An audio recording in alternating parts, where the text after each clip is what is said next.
Blockchain is changing the way we use the internet entirely. And one way in particular is with decentralized domain names and NFTs. So think about the gold rush that happened in the early days of the internet where you could buy domain names and sell them later for a profit. Like imagine if you bought the domain name Instagram.com prior to like 2012. Well, the same thing is happening right now in Web 3.0 with decentralized domain names, with projects like the Ethereum name service or ENS, where you can buy those on ENS's website and sell them on a website like OpenSea. Well, in this video, I want to show you how to create your own decentralized domain name marketplace from scratch, just like Godaddy, where you can buy and sell decentralized domain names with NFTs for a profit. So this is an amazing project to learn the fundamentals of blockchain development, how NFTs work, and also a great project to use for your portfolio if you're trying to land a high-paid Web 3.0 job. So you don't have to be an expert to get started on this tutorial today. I'm going to show you everything from scratch, like how to create the smart contracts with Solidity, how to write tests, how to make a website, and also how to put the project on a blockchain. So I'm super excited to show you this today. And if you're new around here,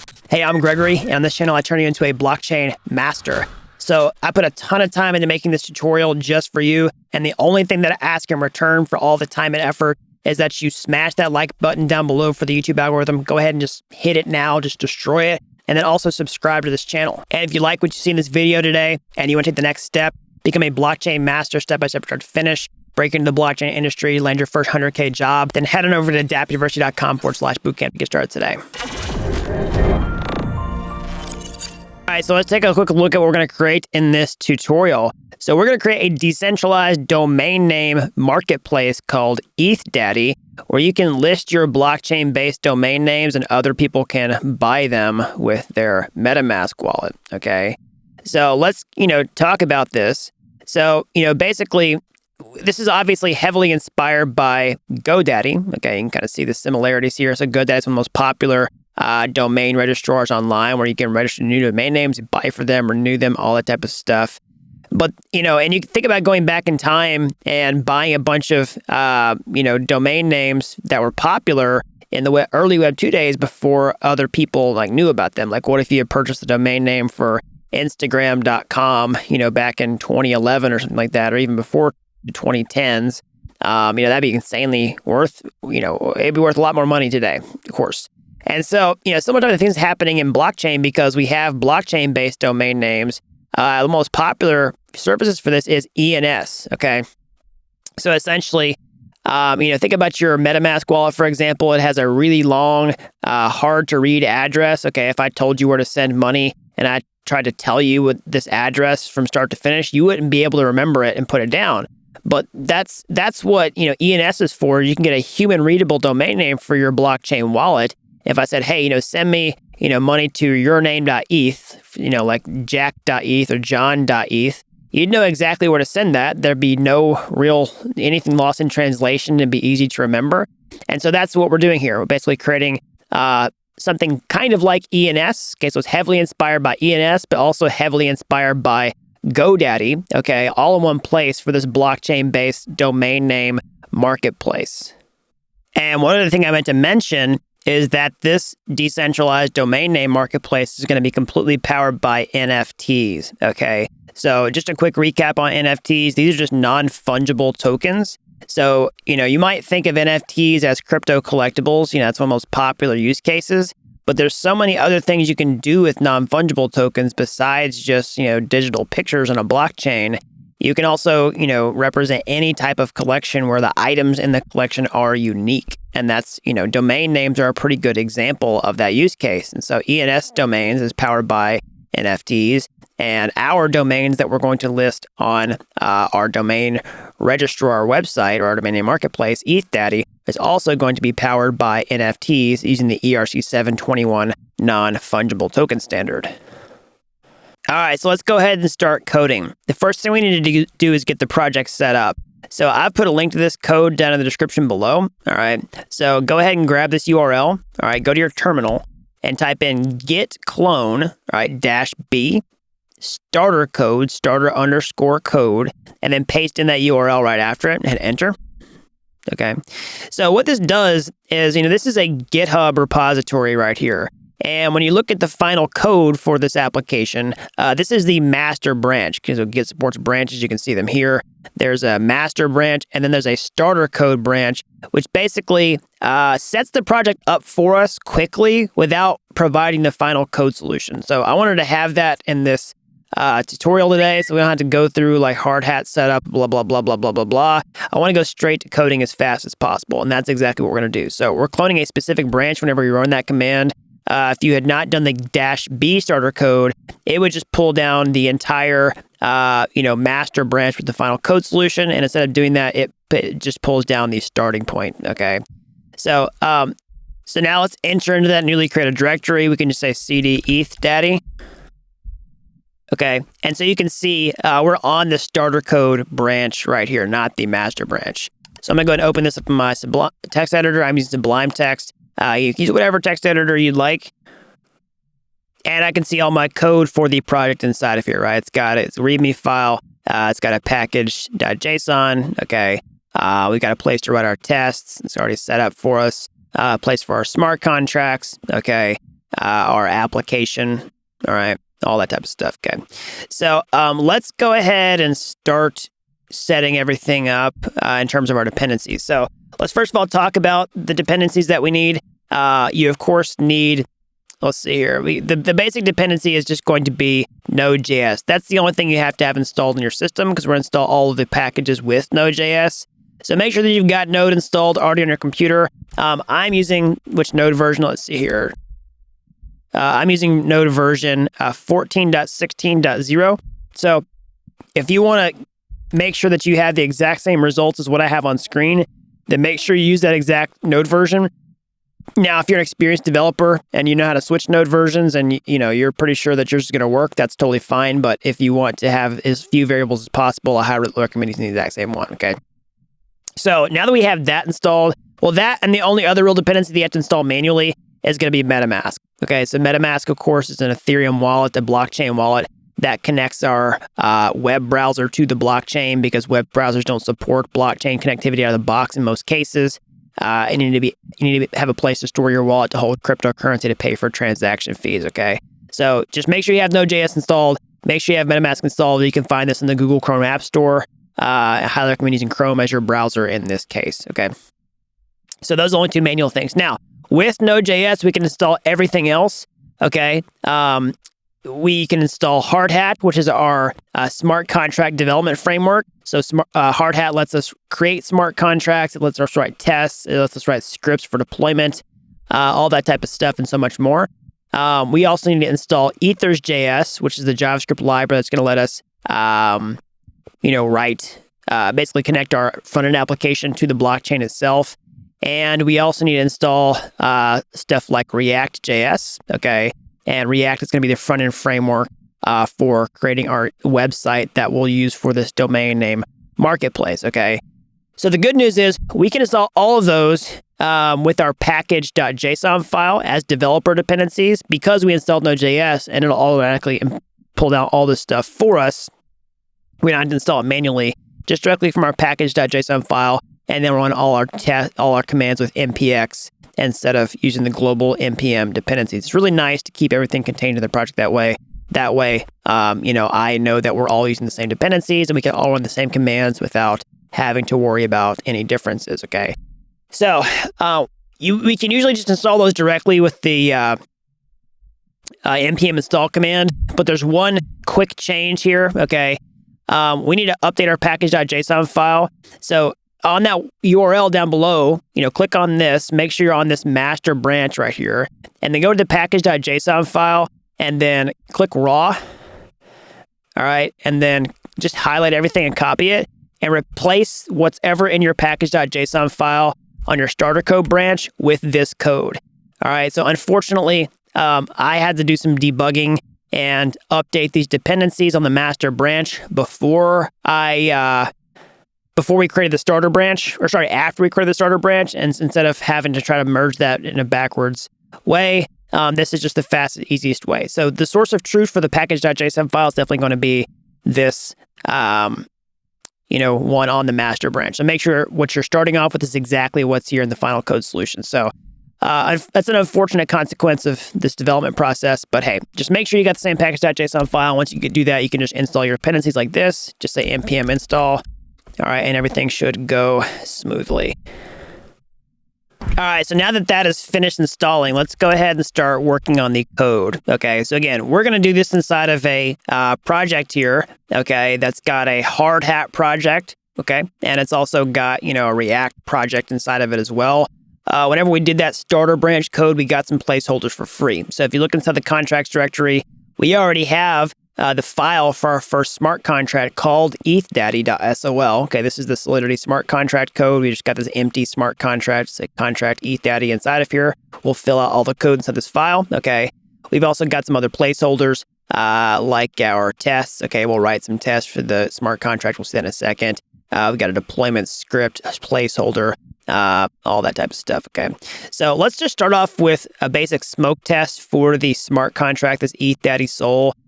Just to see that everything works properly, okay? And then we'll get it set up, all right? So what we're gonna do is go ahead and start writing the code inside this smart contract. So these curly braces, go ahead and put your mouse inside of here and hit enter to break this onto a new line, okay?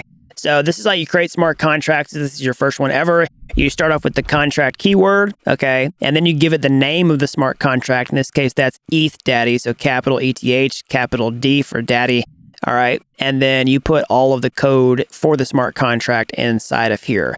So the first thing we're going to do is create a state variable, okay? So what is that? Well, basically, it's just a variable that's going to get saved to the blockchain, okay? And we can read that variable anywhere inside of our smart contract. And what we're going to do is just create a basic name for the smart contract saved to a variable. We can read that outside the smart contract, which we'll check here in a second. That'll help us just make sure that our project is set up properly. So we create our first state variable like this. We say string public, okay, name, okay. And then what we're going to do, let me just start there. So basically, what is this? This is how you create a state variable.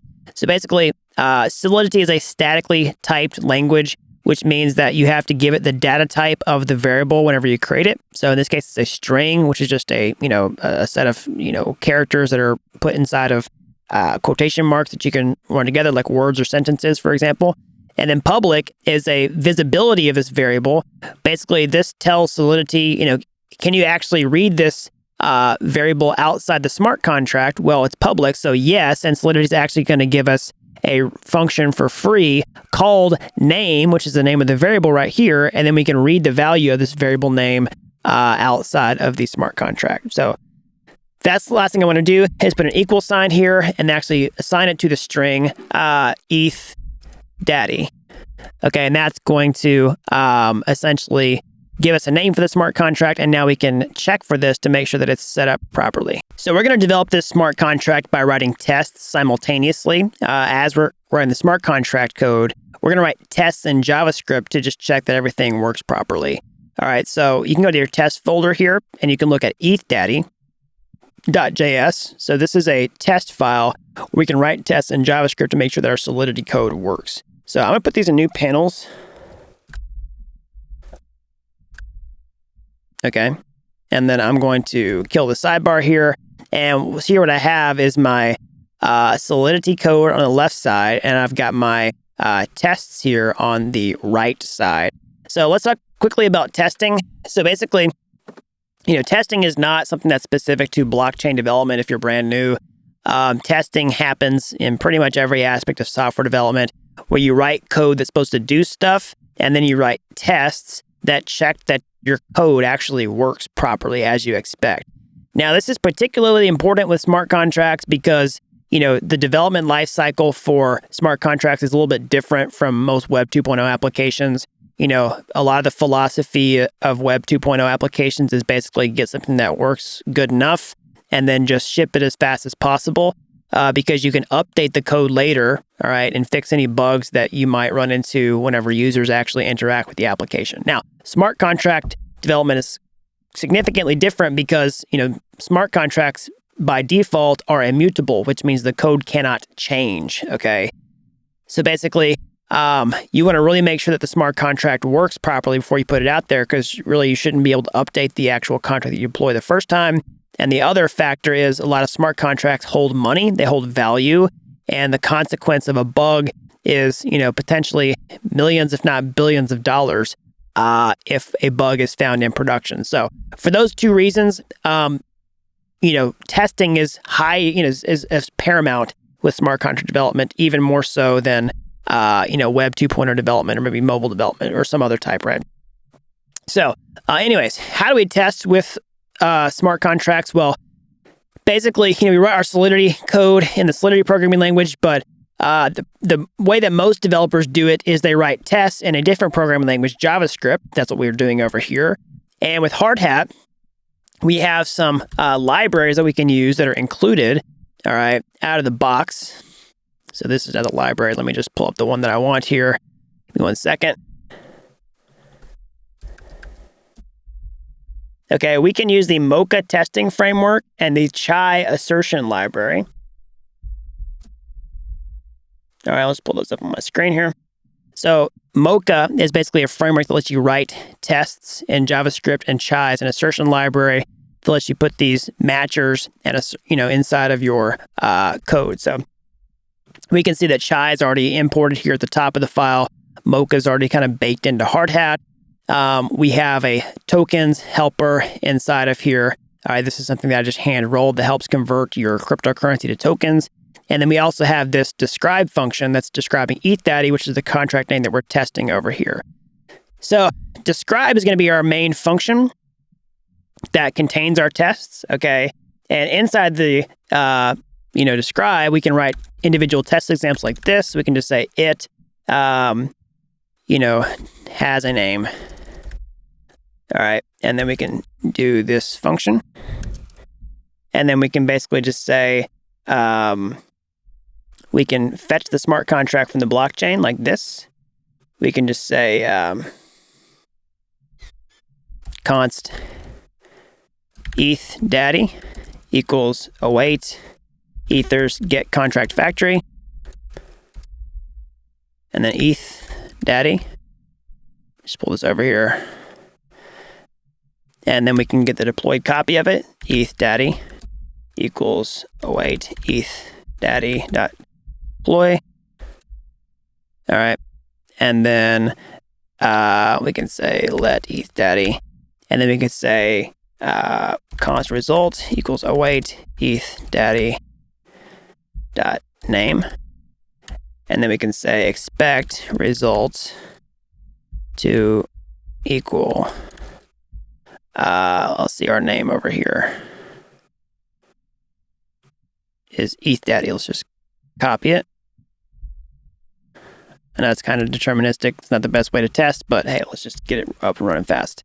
So then we can run this test, see if it works with npx hardhat run, or npx hardhat test, sorry. That's how you run tests in Hardhat. Okay, so we got a little bit of an issue here. This is await is only a valid and async function, so this needs to be async. Okay. Oh, sorry.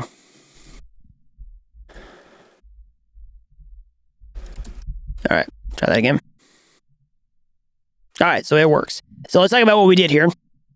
So again, describe is just contains all the tests inside of this function. It is just what you use for test examples. And we're saying it has a name. Okay, and then what we're doing here is we're saying const ETHDaddy equals await ethers get contract factory. That's basically getting the JavaScript version of the smart contract with the ethers.js library. We're deploying it to the blockchain right here because this isn't deployed yet, all right? We're assigning it to a variable once it's deployed to a blockchain, and then once we have that JavaScript version of the contract saved to this variable, we can call its functions, okay? So we said here, ETHDaddy, which is now the JavaScript version of the smart contract, has a function called name, okay, which because we set this string public name over here, this is a state variable, but Solidity also gives us a function called name because we use this public visibility here. It exposes a special function called name for free so that you can access this variable value. And so we just called that function that Solidity gave us for free. We assigned the result here, and then we checked the result. We said expect result to equal ETHDaddy, which is the string that we set here, and it works. Okay, so that's basically our smoke test to make sure that everything's set up properly. All right, so now that that's done, let's start coding out the NFT smart contract. Okay, so let's explain what it does and how it works so that we can, code this out successfully. So here's a diagram of basically what we're going to do. So, our website, let me just pull up my diagram here. Our website is a domain name marketplace. So this is a website that's going to talk directly to the blockchain. It's going to talk to a smart contract that we're coding right now. All right, we're actually coding the smart contract that's going to power this website. And so what it does is it basically lets people list the NFTs and then purchase them. All right, and the creator of the domain name marketplace can receive the funds for these. Okay, they can also list the NFTs, and I guess the NFT owner essentially receives the money for this. Okay. So let's talk about what this does, because this is all going to happen in the same smart contract. So I'm going to show this on my screen here. So the diagram looks like this. Basically, you have a user who's got their MetaMask wallet that's connected to the browser. Browser talks to the website talks to the blockchain, and on the blockchain is this NFT contract.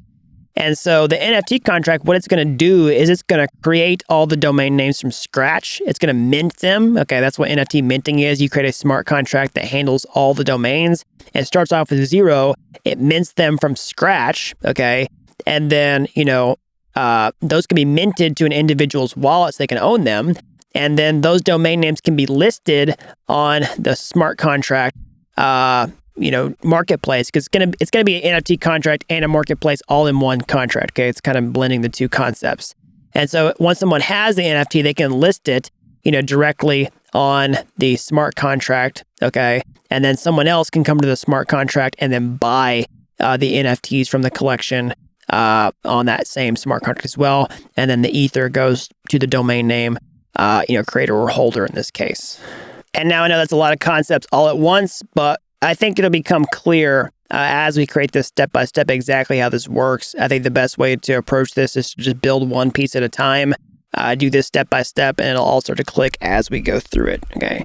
So one other quick thing that I want to mention is that, because we're creating an NFT here for our domain names, I want you to understand that NFTs follow a standard, okay? So most NFTs follow the ERC 721 standard, which is basically just a set of rules that determines how an NFT should work so that it's compatible with things like, crypto wallets. It's compatible with different NFT marketplaces like OpenSea, for example. All right, so you can see this. This is a standard that's been around for a while. It basically just says what functions are you supposed to have on it, right? So, and then what type of behavior those functions should have, and the types of events that are triggered inside the smart contract as well, okay? So you can see this, like, basically every NFT that follows the ERC 721 standard should have a balance of function, should have an owner of function. You should be able to send NFTs from one account to another with this transfer from. You should be able to approve the NFTs so that people can spend them. All right, all that type of stuff. It should have these transfer events, approval events, so that you can see all the history and also get alerts in real time for these types of operations, okay? So we're gonna create an ERC 721 compliant token in this video. But what you want to do, instead of creating all this from scratch, okay, we don't want to reinvent the wheel. So we're going to use the OpenZeppelin library for this. So what is it? OpenZeppelin is an open source library that contains lots of different common smart contracts that you can use to create your project quickly. And they're also, community audited and community, battle tested in production, so that that they're, more or less probably safe to use, okay? Now, I'm not saying that, I'm not warranting this for any, production project to say that if you use this, it's, guaranteed to work with no bugs. But the likelihood of you creating your own bug versus them creating their own bug is, that's pretty different probability there. So anyways, we're going to use this ERC 721 library from OpenZeppelin, mostly so that we don't have to create an NFT from scratch. And then we can customize it with all of our additional behavior inside of our smart contract. So we'll do plenty of coding on our own, but we're going to use this to get started so that we can, do the important stuff ourselves and not the boring stuff. So let's go to our package.json file. You can see we've already got Open Zeppelin contracts in our project. We don't need to install anything, but we do need to import the contract at the top of our file here. So what we're going to do is at the top of the file, we're going to put this line here. So import Open Zeppelin contracts token ERC721. All right. If you don't want to copy that by hand, you can look at it in the documentation here. They should have some instructions on how to do that. You can also just look at the final, code solution here. All right. On the final project, and you can see that line right here too. Now, I don't recommend copying everything, but if you want to just get that so that you don't have any issues, then basically do that. So you can make sure that that worked. You can always, make a change and then run your test just to make sure their code still works. All right, it still worked, compiled, because what you have to understand is you have to compile Solidity smart contracts before you run the tests, and you can see that it compiled them, and it started compiling more contracts because it just pulled in these Open Zeppelin contracts to our project. Okay. So the first thing we want to do is basically, wire this up to create an NFT. So we've imported this, but how do we actually inherit the behavior from this library? Okay. Because if you look here, you can look at the code. If you search for ERC721 in your files, you should find this in your node modules. Here's basically this big old Solidity contract that we're going to get for free. That's dependent upon a bunch of other smart contracts. Okay. So how do we get all this into our contract here? Well, we've imported the file, but we're not, we haven't used it as a plugin, so to speak, in our contract yet. So what you have to do is inherit from this particular contract. So we've imported a contract called ERC721. So we can inherit from that smart contract with our ETHDaddy contract like this. We can say contract ETHDaddy is ERC721. All right. And then that is going to basically get all the behavior in our ETHDaddy contract. Now let's run the test and see what happens. I think they're going to fail. Yeah. Okay. So compilation failed. So why is that? So you can see it's yelling at us. I'm not going to try to explain these error messages. I know what it is because this has a conflict right here, but I don't want to get into the details. I'll just give away the solution. So basically, with this, you can see here that the ERC721 file that we're inheriting from has a constructor function. So basically, we need to create our own constructor function and then pass in the constructor function from here. Now, let's kind of back up for a second. All right, let me explain what the constructor function is. So what I'm going to do is basically take away this. Okay, we're going to come back to that in a second, and I'm backpedaling here. But let's talk about the constructor function before we wire that up. So Solidity has a special function called constructor. That's basically run once and only once. That's whenever you deploy the contract to the blockchain. Okay, so you can create a constructor called this, and you can set values inside of here. So for example, we could do this constructor function is we could take this ETHDaddy, all right, take it out here, and then we could set the name inside of here. We could say name equals ETHDaddy. All right, let's run the test again. All right, they still pass. So if you're going to do that, make sure you take off the inheritance line because it's going to fail. So what we want to do is basically set the name ETHDaddy, all right, but we want to set it with the library because one thing you'll notice about the ERC721 tokens is they have a name state variable inside of it. They have a symbol state variable because, ERC721 tokens have names and symbols, okay? So we had a name here, so let's go ahead and take it out. And let's set the name and the symbol from ERC721. Okay, so we're going to put our thing back, say is ERC721. And instead of saying constructor name like this, what we're going to do is basically pass in a name to the other smart contract. So basically how we do that is we're going to say, we're going to pass in this to our constructor, name, and string memory symbol. Okay. So these are constructor arguments that we can pass in. And actually, let's do this way. Let's take this off again. I know I'm kind of backpedaling, but this is a good teaching moment, so I want to make sure I capture this. Okay. So let's kind of revert a little bit. All right. Sorry, everybody. Let's just do this. We've imported our thing, but we have contract ETHDaddy. We have string public name. Let's go ahead and do the same thing for symbol. All right, it's a good teaching moment. And we're going to do this. We're going to say, is this ETHD? Okay. And then we're going to just keep our constructor blank for now. Let's run the test again, just make sure it still passes. Okay. But now we're going to do is say, we're going to copy this line. And say result equals await ETHDaddy name. Expect the result to be named this.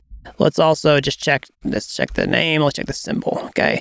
And we'll change this and say symbol and say ETHD. And let's run the test again. So it says a const, let's do let. Okay. All right. All right, so you see that's passing. And I'll let you pause the video if you want to copy the exact code that's on the right side there. All right, then also the left side. Okay, so what I want to show you is we can have our own name and symbol inside of here, okay? But what we really want to do is store the name and symbol in the library, okay? So that's why I wanted to, do this. So first of all, let's kind of do that incrementally. Now, what I'll show you is the constructor function can take arguments. So we can do string,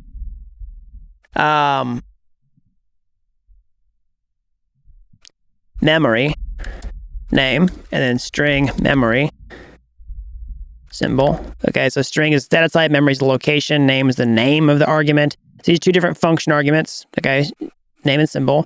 And I can store those in name equals underscore name. And then symbol equals underscore symbol. Okay. And then I'm going to take these off of here. All right, similar to this. And then I'm going to pass them in here.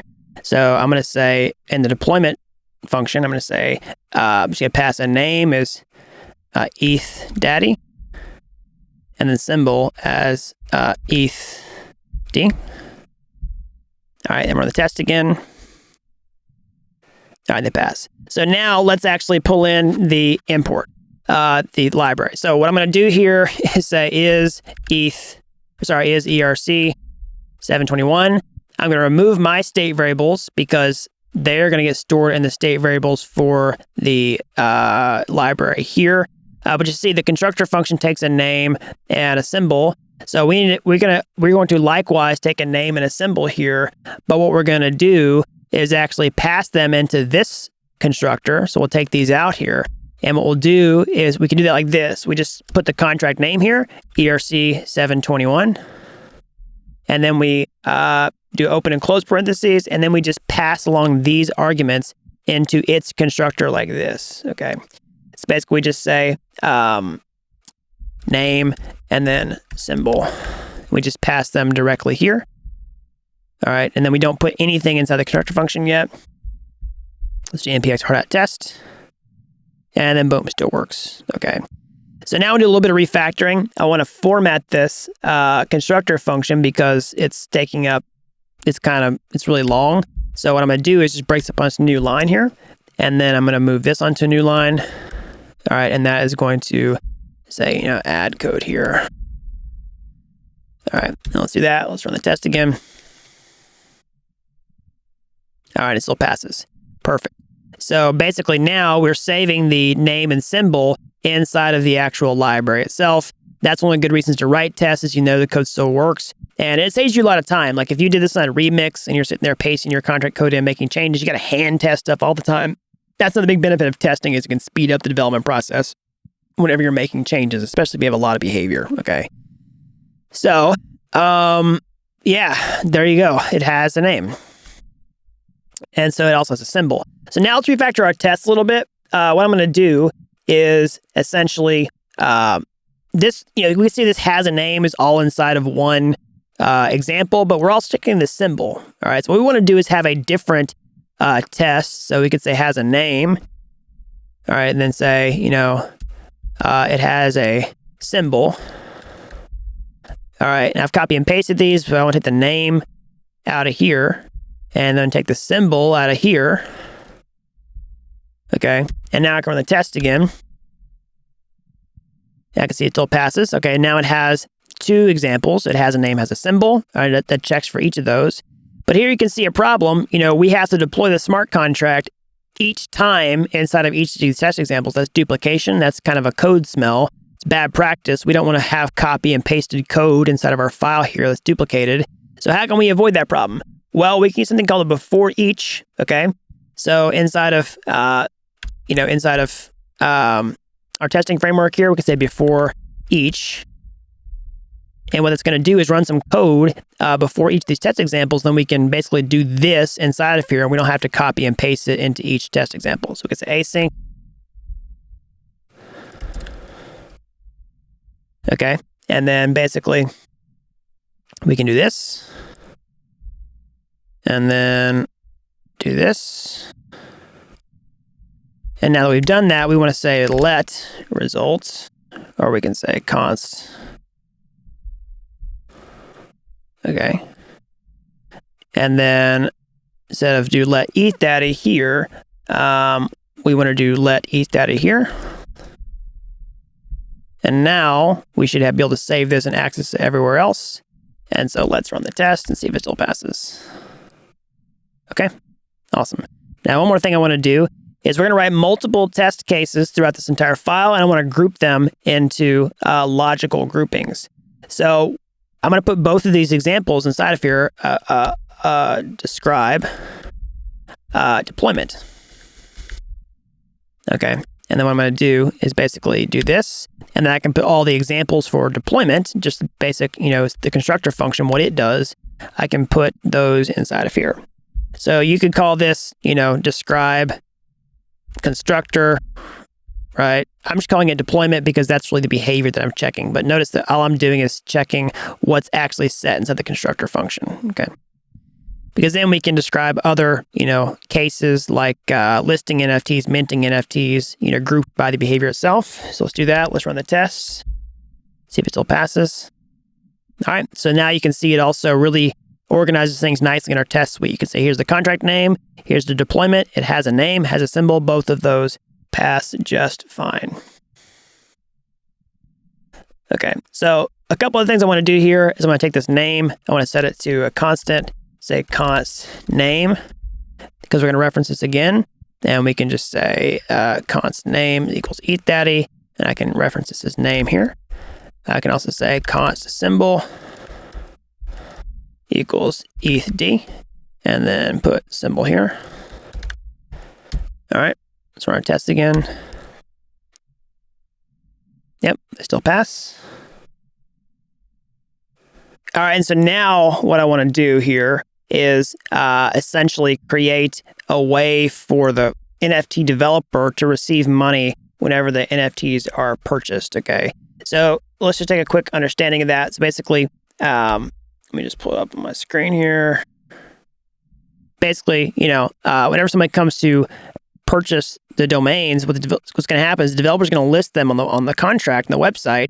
And when someone buys it, it's going to mint the NFT directly to their wallet. And then the developer is going to get paid for doing that. So we need to keep track of the developer. So inside of Solidity, we can keep track of the developer with a state variable called owner. We can say address public owner. All right.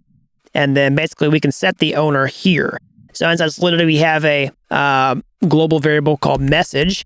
All right. And then that has a property called owner. Sorry, not owner, sender. Okay. So basically this is going to be the person who called this function, in this case, the deployer, because that's who's creating the contract and putting it in the blockchain. And we can basically just say owner equals message.sender, because this is the person who's calling the constructor function, who's deploying the contract to the blockchain. And then we can keep track of that in the state variable here. And we will reference this person's address whenever we want to, transfer funds and do things like list domains. Okay. So let's finally check for the owner inside of the tests. So what I'm going to do here is inside the before each, what we want to do is get all of the addresses that are associated with our smart contracts. Sorry, associated with the Hardhat setup. So we can get all of the addresses from the Hardhat environment like this. We can say await ethers, get signers. Okay, so a signer is basically just an object that contains the wallets of the users in this case. And so what I'm going to show you here is essentially whenever we're doing the test, like behind the scenes, let me just do this, npx Hardhat node. So you don't need to do this. I'm just going to show it for demonstration purposes. Hardhat has a test blockchain that basically gives you 20 accounts for free, and they all have addresses and private keys, and they all have, fake ether, 10,000 fake ether. So behind the scenes, Hardhat's spinning up this blockchain whenever it runs the tests, okay? So we have 20 accounts that we have access to, and we can pull them out one by one. So basically what I can do is I can do await ethers get signers. I can show you that. I can just say const signers. All right. And then I can do console.log signers. And you can see that in the terminal whenever I run the tests here. If I run the tests again here,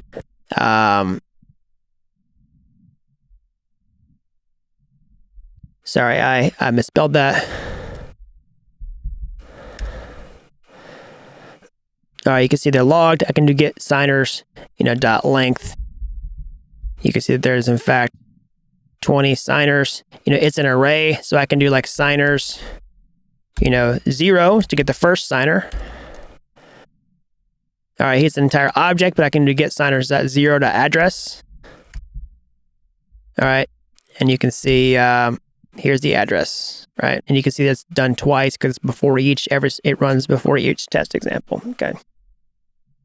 And so what I can do is I can access each one, right? I can see signers, 1, signers 0, and it'll show me a different address each time I do that. So here's 0, here's 1, so we can list these. So basically what I'm going to do is I'm going to set up some different accounts in a test scenario because we want to find the owner, okay? So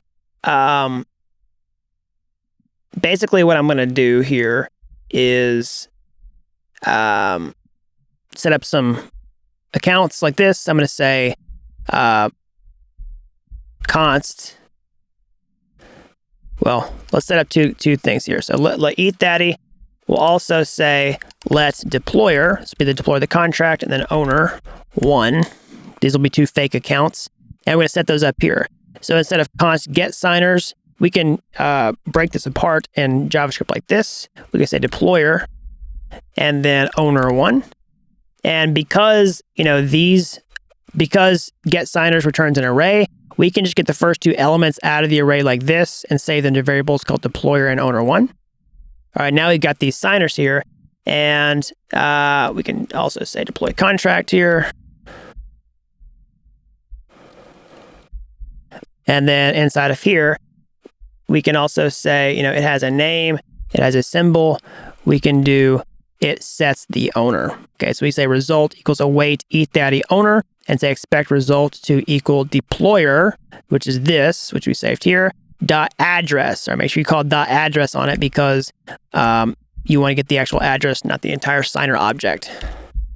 So let's run npx Hardhat tests, and boom, it passes. All right, so now let's start coding out a lot of the functionality of the smart contract. We've set everything up, we've inherited, we've got an ERC721 token, we got a name, we got a symbol, we got an owner.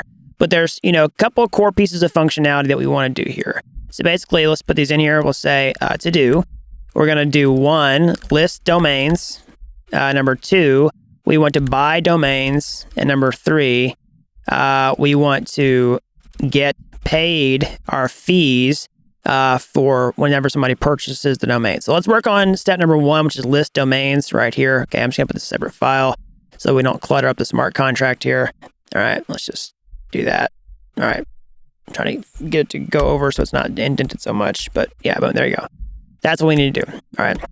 Okay, so to list the domains, we need to first create a way to track a domain inside of the smart contract itself. So what are we going to do? Well, we're going to create a function for listing domains. All right, so let's go ahead and do that. Say function lists. All right, so that's how you create a function. That's Solidity. Use the function keyword. You give it your name here. All right, then you put all of the code for the function inside of here. Just say code goes here. Okay. And so what we're going to do is make this visible to the public. So let's say public.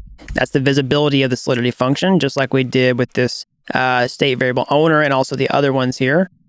All right, so that means we can call this function outside the smart contract. And what we're going to do when we list a domain name is we want to give it a name. So string memory name. That's the domain name, like, Gregory.eth, okay? Or uint256 cost. All right, so basically we want to store the name of the domain and how much it's going to cost. And that's what we can see here on our mock-up. Let's save the screenshot here. You can see this jack.eth, john.eth. We're going to say, hey, we're listing john.eth here. I'll pull it up so you can see it. And then actually, I think the old site's running. Let's just see it. Okay, john.eth, henry.eth, here's the cost. 225 ETH, and then click buy, right? So that's what we're going to do. We create a list, and the code for that list is going to go inside of here. Now, let me explain how this is going to work. So going back to our diagram here, there's several different things we can do. We can list NFTs, someone else can buy them, and then we can get paid when someone else buys the domain names that we created. So whenever we list the domains, we're not actually creating the NFTs just yet, all right? We're basically just saying, here's the NFTs that you are allowed to create. That's what the listing is going to be. And then when the end user comes to the website and buys them, they're actually going to mint the NFTs from scratch, okay? So basically, another way of saying that is when you go to this website, I demoed this earlier where I bought, jack.eth.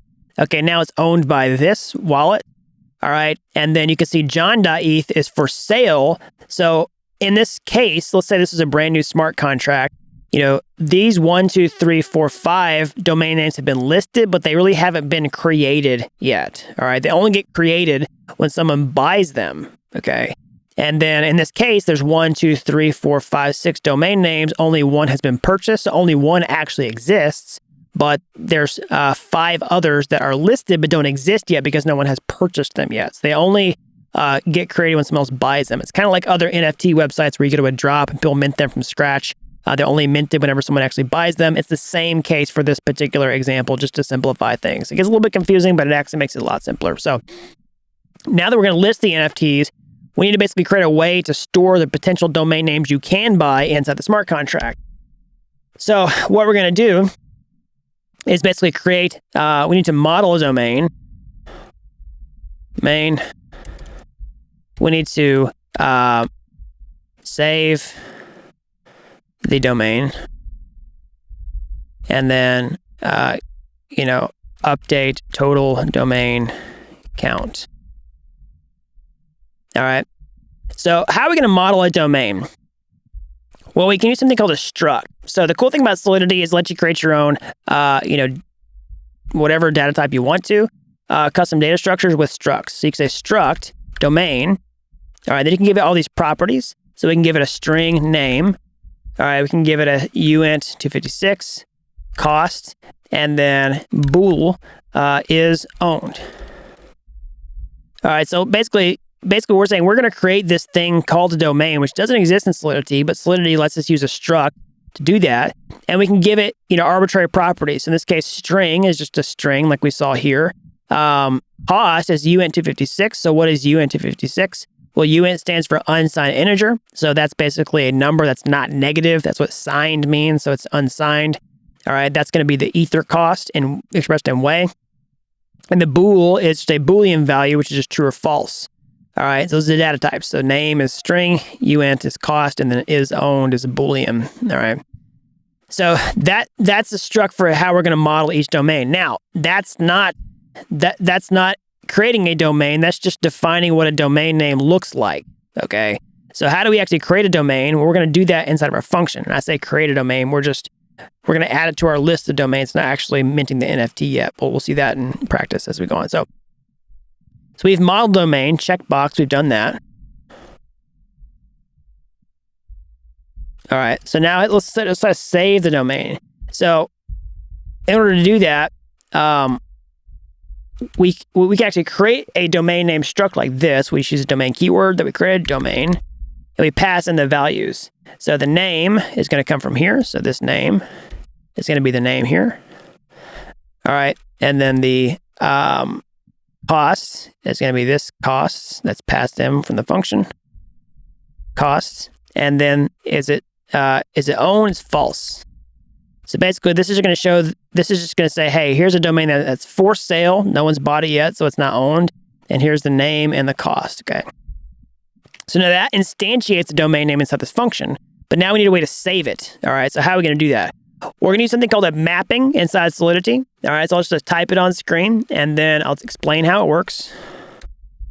All right, so a mapping, it looks like this. All right, you use mapping keyword, you use open and close parentheses, and then you say the data type of the key, which is UNT256, and then this little hash rocket, and then you say domain as the struct here, and then you give it a name, so domains, okay? So let me explain what a mapping is. So a mapping is a key value pair inside Solidity that's saved to the blockchain because it's a state variable. So basically what it does is it gives it a key value pair. So a key is going to be an unsigned integer. So this is a number like 0, 1, 2, 3, 4, 5, 6, 7, 8, 9, 10, et cetera, et cetera, et cetera. And then the value is going to be a domain itself. And then we can save it as a domain's variable, okay? So you can kind of treat this like a database, all right? Because this is saved to the blockchain because it's a state variable. And then basically you have a little domains table, kind of, if you come from a relational database background, or some other type of conventional database, where you have IDs, right? And they're sequential. So like, ID number 1 would of course be the key, and it would correspond to a record, which would be this domain right here that's got a name, cost is owned, and then that's saved in the blockchain so that you can retrieve it later, you can update it, you can do all that stuff that you would normally do with a database, okay? So how do we save it? So now we've defined the mapping, but we haven't actually done anything with it. So basically, we could save the domain to the mapping like this. We just say domains, okay? And then let's just pretend this is the first time that we're calling this function. We could just say domains1 equals domain name cost, all right? So basically, we just say domains, here's the key, which would be 1 the first time we call this function, and we say equals to, this new domain that we created, and that would save it directly to the blockchain. Okay, so let's just kind of test that out, and then let's just see if that actually works. We're going to change this in a second, because obviously we don't want to keep 1 here forever. But let's go to our code here in our test, and then let's do below deployment. Let's do this. And let's create a new function called describe. And we'll say describe domain. All right. And then we'll give this an arrow function here. And then we'll say say returns domain attributes async. Okay, and then inside of here, we're basically going to, say, let's see here, we need a way to get the domain. So for now, let's just make this public. Okay, and then basically we can just say, over here, we can just say domain equals await ETH daddy. Domains, and then we can pass in 1 and say let domain, and we can just say expect domain name to equal, and let's just say jack.eth. All right. That's writing the test for it, but let's actually create a domain name. So up here in our before each function, we're going to list the domain. So we'll do that like this. I'm going to move this over so you can see it better. We're going to say list a domain, and I'll show you. We'll do it just like this. So we say a const transaction equals await ETHDaddy connect deployer. Okay, so this is the person who deployed the smart contract. And basically what we're going to say is, we're talking to the smart contract on behalf of this deployer signer. That's what this connect does. Okay, so basically it's going to give us the smart contract here. It's going to give us a smart contract that's connected to this because we have to specify which account is calling the function. We're going to call this list function. We're going to pass in a name, and then we're going to pass in the number, which is tokens. All right. And so we'll just do that for now. All right. And then let's go ahead and run the test. Let's just see if it passes, and let's see if it actually works. So I could have some problems. We'll address those if we run into them. Next Hardhat test. All right. No, it works just fine. Awesome. So that's good news. So I'll just pause the video here if you want to see the exact code that I have. All right. Here's the code on the left. And here's the code on the right. And I'll even put this up if you want to see that too. And this. Okay, so now let's change a couple of other. Well, first of all, let's explain. Well, so let's check. So we got the name here. Let's check the other things like the cost. Now, what I'm going to do is just paste this in, and then let's do that. Let's also check. Let's just check everything first, and I'll change some things and explain it. Okay. So let's update our test to look like this. Basically, expect the name to be this, the cost to be this, and is owned to be that. All right, let's run it. All right, boom, awesome. Now they all work just fine. So let's illustrate a couple things really quickly. So let's talk about the costs. So let's look at this tokens function and what it does. So first of all, you can see we got this tokens helper at the top of a file that we created already. What this does is it converts the human readable, well, I guess they're both human readable, but it creates this number 10 to something that the smart contract can understand. So what we're doing here is we're essentially listing a domain name called jack.eth, and we're saying the cost of this is going to be 10 ether. So you can see that here. So like jack.eth is already owned, but let's say john.eth, is 25.0 ether, okay? And so if we're going to list this, we would say john.eth is the name, and then 25 ether is the cost. But you can't just put 25 into this function right here in terms of the cost. You couldn't just put the number 25 in here because you actually have to convert it to the way value. Now, let me explain what I mean by that. All right. So basically, ether is divisible by 18 decimal places, okay? So in my text editor, basically, I'll show you that. Like, think about the US dollar. US dollar looks like this, all right? So US dollar is $1 followed by 2 decimal places. That's because US dollar is made up of 100 cents. So if you were going to write out $1 in terms of cents, you'd write it like this, 100 cents. Now, ether is divisible by 18 decimal places. So like 1 ether looks like this, 1, 2, 3, 4, 5, 6, 7, 8, 9, 10, 11, 12, 13, 14, 15, 16, 17, 18. If you write ether out in its smallest possible subdivision, it would just look like this. All right, take away the decimal place. So that's a really big number, and that's what we actually have to store the value as in smart contracts. So this is what's called the way value. All right, so you can see this on a website like eth-converter.com. If you put in 1 ether, all right, it'll show you how much way that is. So similarly, if you put in 10 ether, that's what it's going to look like in terms of its way value. Now, why do we use way? Why do we care about it? Why do we have to do this? Well, basically with smart contracts, this is a common computer science thing. Where basically, at the storage level down here with the computational level, you don't use decimal places, okay? Especially for money.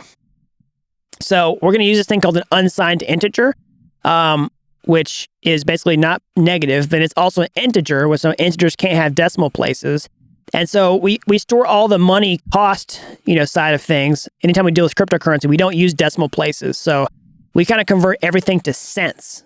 So like if you had a financial application for US dollars, you might save everything in the database as cents. Similarly, with blockchain applications, when you're dealing with Ether values, you convert everything. You don't use decimal places. You convert everything to Wei at the smart contract level.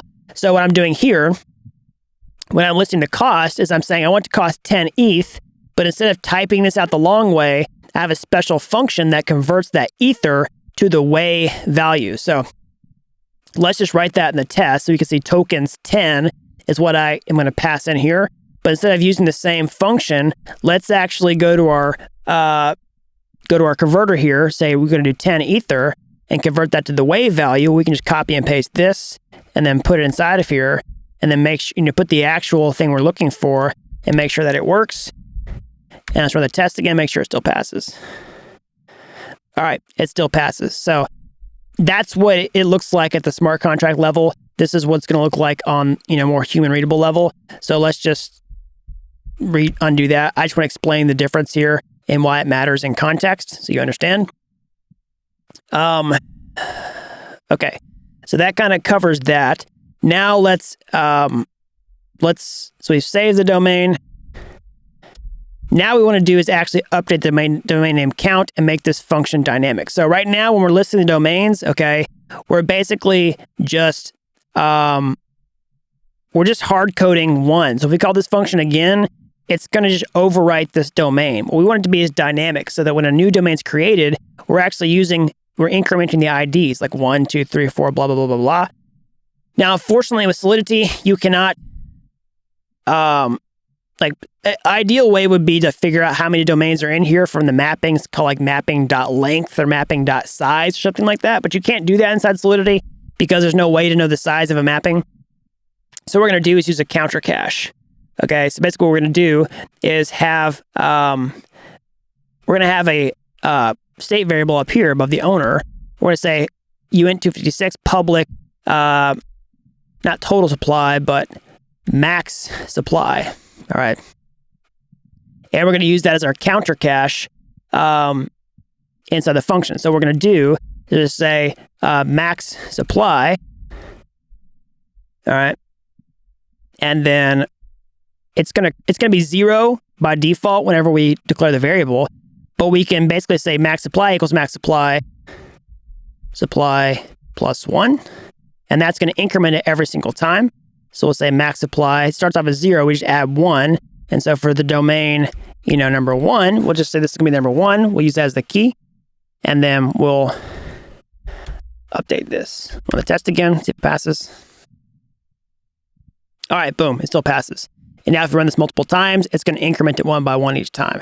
Now, the cool thing is in Solidity, there's a shortcut for adding 1 to a number. So instead of doing that, we can just do this. Max supply plus plus is going to use the increment operator and increase the value by 1 instead of having to write it out the long way. So we'll do that, we'll run the test, and see if it passes. All right, boom, it passes. So now we are able to list domain names. We have modeled domain, we saved the domain, and we've updated the domain count. Okay, let's just run the test again, make sure we're still good. Let's see if there's anything else I want to change here before we move on. Yeah, let's do one thing in the test. All right, let's actually check for the maximum supply. So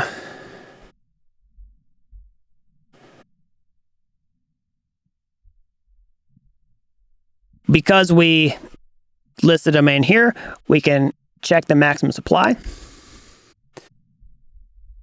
All right.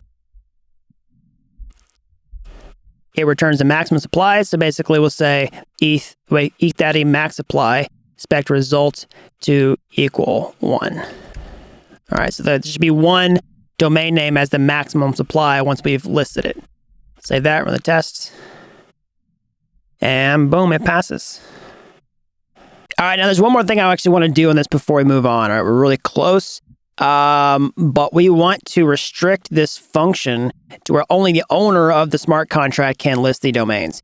So again, our model here is that the owner who creates the website, the developer basically, is the only person that can list the NFTs for sale, and then basically somebody else can buy them. When they buy them, they mint them from scratch, and then they get the funds from the purchase. But then they're also the only person that can list them. So you could update this website to where anybody could list the domains and get purchased. But for now, for simplicity, we're basically saying the developer is the person who lists the domain names for sale, and somebody else can purchase them. Okay. So what we're going to do is restrict this list function to where only the owner can call it. So basically, we can do that like this. We can use a require function inside Solidity. All right, we can say require. Let me just say require. And then say message.sender is equal to owner. All right. So what require does is requires a special function inside Solidity that evaluates an expression. All right. If the expression evaluates to true, then you can continue running all the code below this line in the function. But if the expression evaluates to false, then it's going to stop execution and it will not run this code, and the function will basically just throw an exception. It'll just blow up. It's not even going to work. Okay. So what we're going to do inside of here is basically say, require that message.sender is equal to the owner. Now, the good news is inside of our test, we already connected the deployer, who is the owner in this case, to the smart contract. So this should continue to work just fine. Okay. All right, it passes. But you can see, you can make it fail. We have a second account here, which is owner number 1. That's going to be like an NFT owner, not a smart contract owner. We could say, connect list owner 1, change the person, it should fail. All right, so say it's transactions reverting.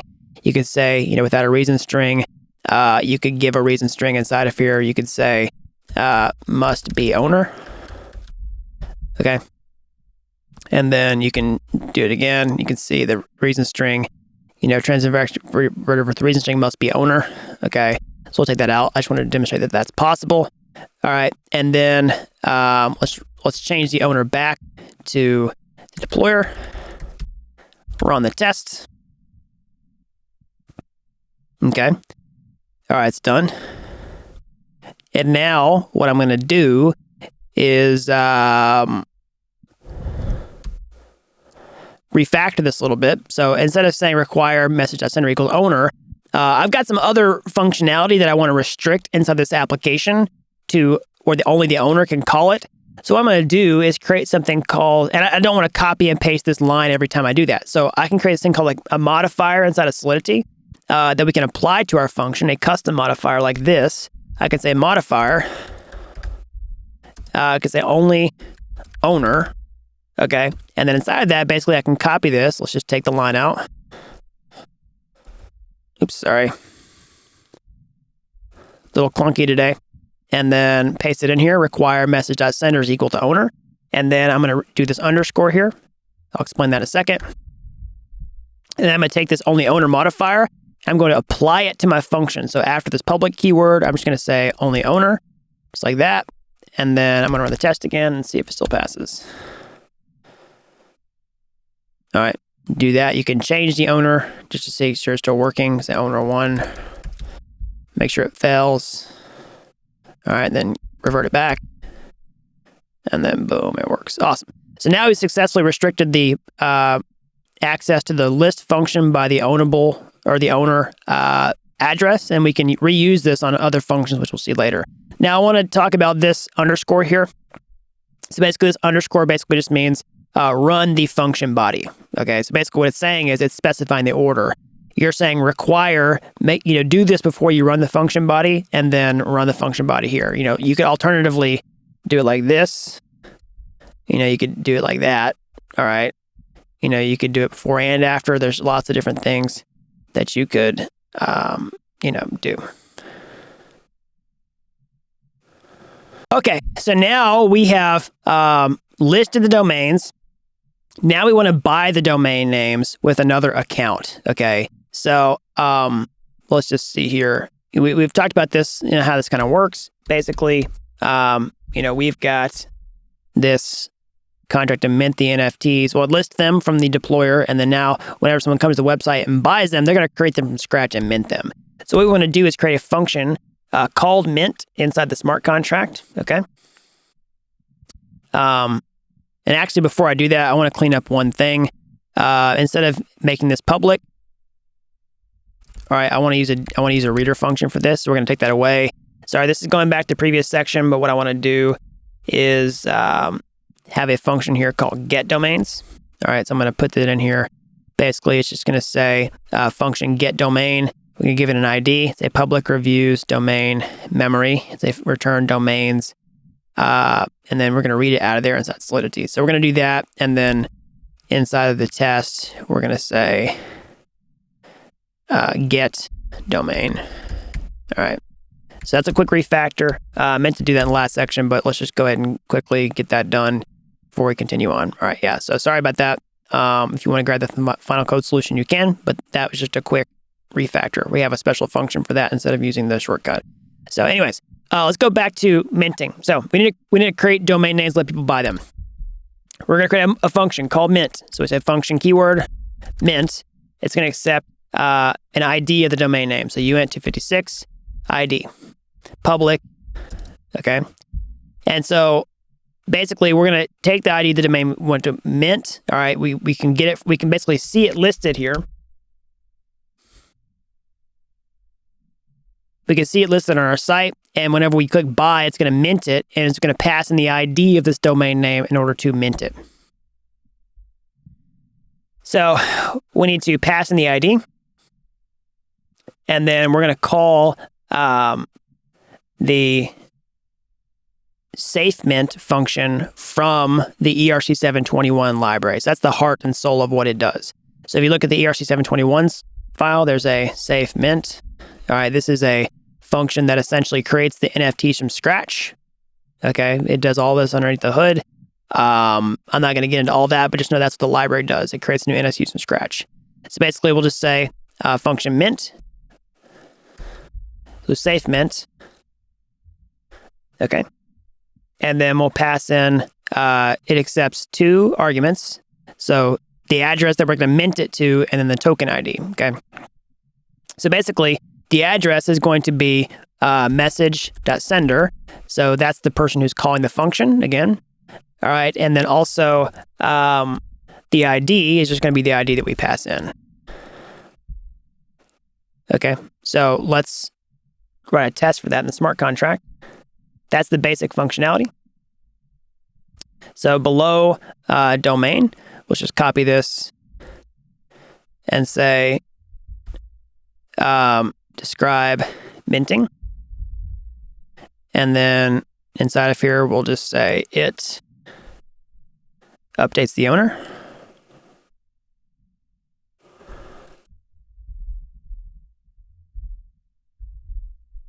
Okay. All right, so basically what we're going to do is just replace this. We're going to say const owner equals wait ethdaddy owner of the ID, and we'll say owner to be equal owner1.address. So let's save all that stuff. All right, let's kind of set this up. Basically, what we're going to do is we're going to save some variables inside of here. We're going to track the ID. So const ID is going to be 1. We're just going to buy the first domain name that's listed, which was this one here that we created. Okay. And for the amount, we're going to say 10 ether. Okay, just like we did here. And so we're going to say const amount equals ethers utils parse units 10 ether. Okay, that's going to give us the actual amount that we need to pass in for it. The amount of ether that we want to pay for the domain name. I'll get to that in a minute. But basically what we want to do is have this before each function. And then we want to say, inside of here, we're going to call the mint function. So we're going to say const transaction equals await ethdaddy connect owner 1. This is the person who's going to be minting, not the deployer owner 1. And we'll call the mint function. We're going to pass in the ID, which is this 1 right here. And then we're just going to say await transaction wait. And then when that's finished, we should be updating the owner right here. Let's do that. Let's save it, run the test, see if it passes. And boom, it passes. So it updates the owner successfully. All right, so that's good. Now, this is a very basic and brittle function. We're gonna change it a lot, but basically, right now, all it does, we can call the mint function, pass an ID, and it actually creates a new NFT that's assigned to us. The owner of function, where does that come from? You might be like, hey, you didn't write that function. Well, that's because it came from our library. Again, this ERC 721 library comes with all these different functions for free. Okay, out of the box, you have to check the specific one you're using. But like ERC 721, right, this one, it has an owner of function already. We can basically just call that to see, who did it. Now,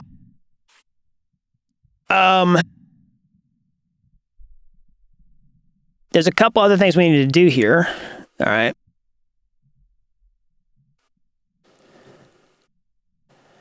There's actually several things we need to do here.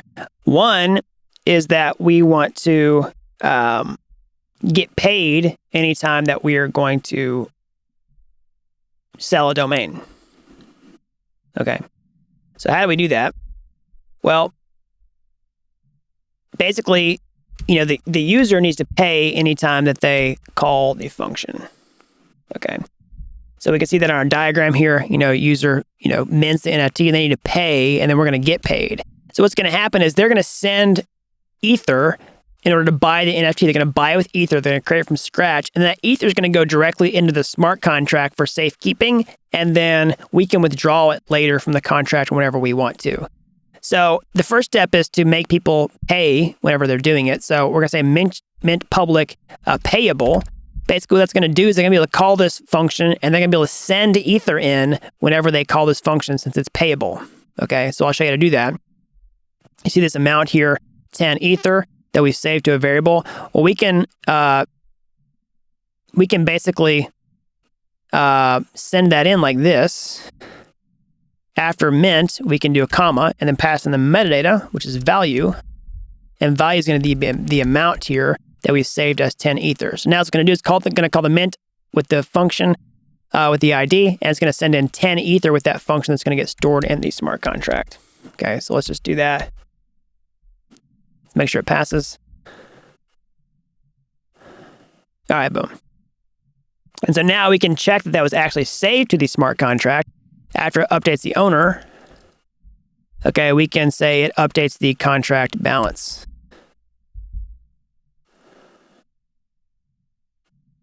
Okay, so now we need a function called getBalance. So what we're going to do is create a function like this down here.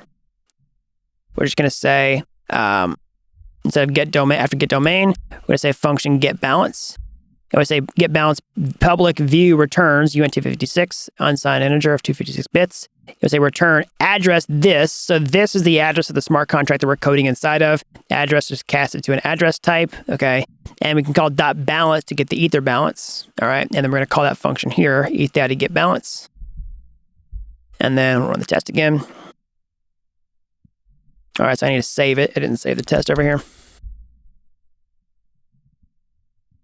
All right. But boom, it passes. So we can see that they're actually sending in 10 Ether with the transaction. It's getting stored into the contract. We can withdraw it later, but for now, it's just going to update, the owner. All right, but there's several other things that we want to do.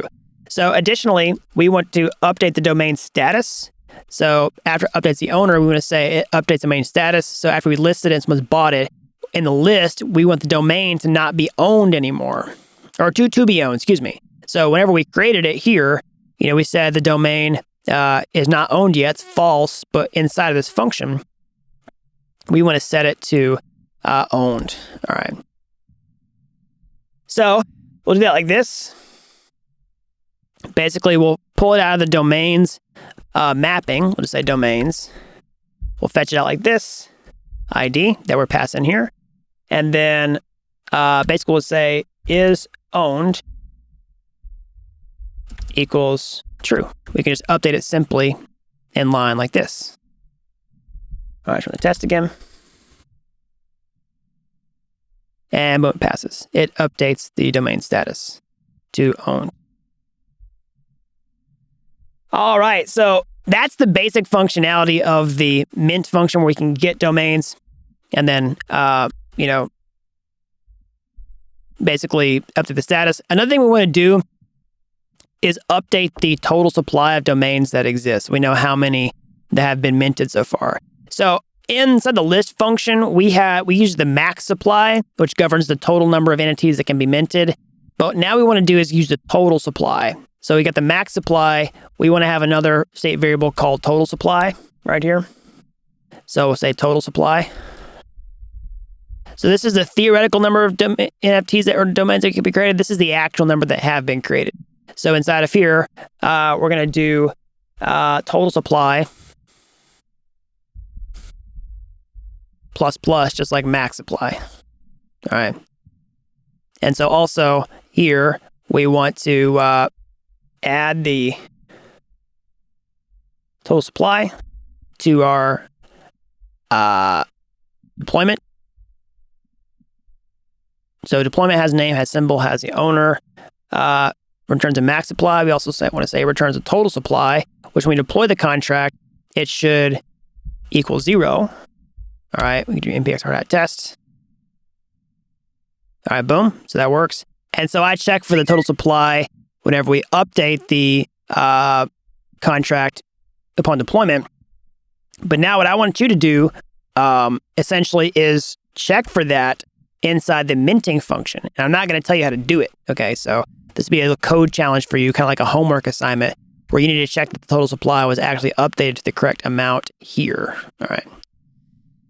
Okay, so that's the basics of the minting function. Okay, but we want to do several other things. Remember I showed you how to do this require function inside Solidity to evaluate expressions? Well, we can do that to safeguard our Solidity file as well. So what we're going to do is say require ID is not equal to 0. Okay, because it can be unsigned energy. We want it to be, a number, but we don't want it to be 0. Okay. We also want to make sure that it's a valid ID. So this checks for validity, but we also want to make sure that the ID is less than or equal to the maximum supply. So the domain name should be there. Okay. The domain name that is currently being minted. All right, we're going to check to see if it's already owned or not. So we could say domains ID is owned. We may want to make sure that's false before we change it to true here. Because if it's true, that's going to break and we're not going to call the function. And then the last thing is we want to make sure that the amount of ether that's getting sent in is the correct amount. So we can see message.value, which is what you use inside Solidity to check the amount of ether that's getting sent inside the function. We did message.sender here. You can do message.value to check the amount of ether that's getting sent in. We want to make sure it's at least equal to the actual cost of the domain, which we set right here. Okay. So now I'm going to run the test and just make sure they still pass. All right, they still pass.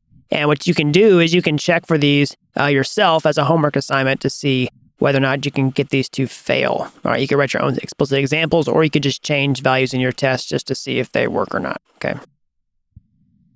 All right, so that's it. That's the entire mint function. So now what we want to do is create a way for the owner of the smart contract to get paid. Okay, whenever they get, the owner of the smart contract to get paid. So basically what happens is we have this NFT contract here. Someone's minting the NFT, they're sending ether to the contract, and then it spits out the NFTs to their wallet. But in the meantime, all the ether stays in the contract. What we want to do is have the deployer here, the contract creator, withdraw the ether from the contract. So I'll show you the code for that like this. At the very bottom here, our last function is going to be a withdrawal function. All right, I'm going to paste it in and explain how it works. So we have function withdrawal. It's public, so it's externally accessible. Only owner, so only the person who created the smart contract can call this function. And then we do this owner.call, which is, there's several different ways to transfer ether inside Solidity. You can use the transfer function. You can also use the call function, all right, which is basically just a way to send, a message inside Solidity. You can do things like pass in the value in this case, which is exactly what we're doing here. We're passing in the value of address this.balance. So again, this is the smart contract address. We're passing into an address type and getting the ether balance.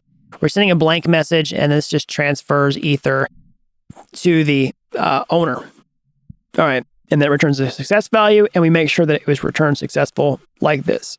So the reason we do this inside Solidity is just to make sure that this is worked properly.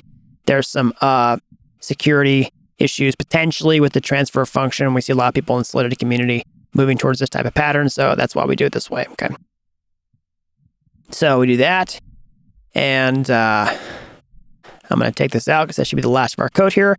And then finally, I'm going to just drop in the test example for this. You can grab this from the final code solution if you want to, but I'll drop it in, and then I'll explain how it works, because I want to move on to creating the front-end website and spend some more time there. We've already got a good handle on testing, I believe, so I'll just go through this quickly. So let me just save it.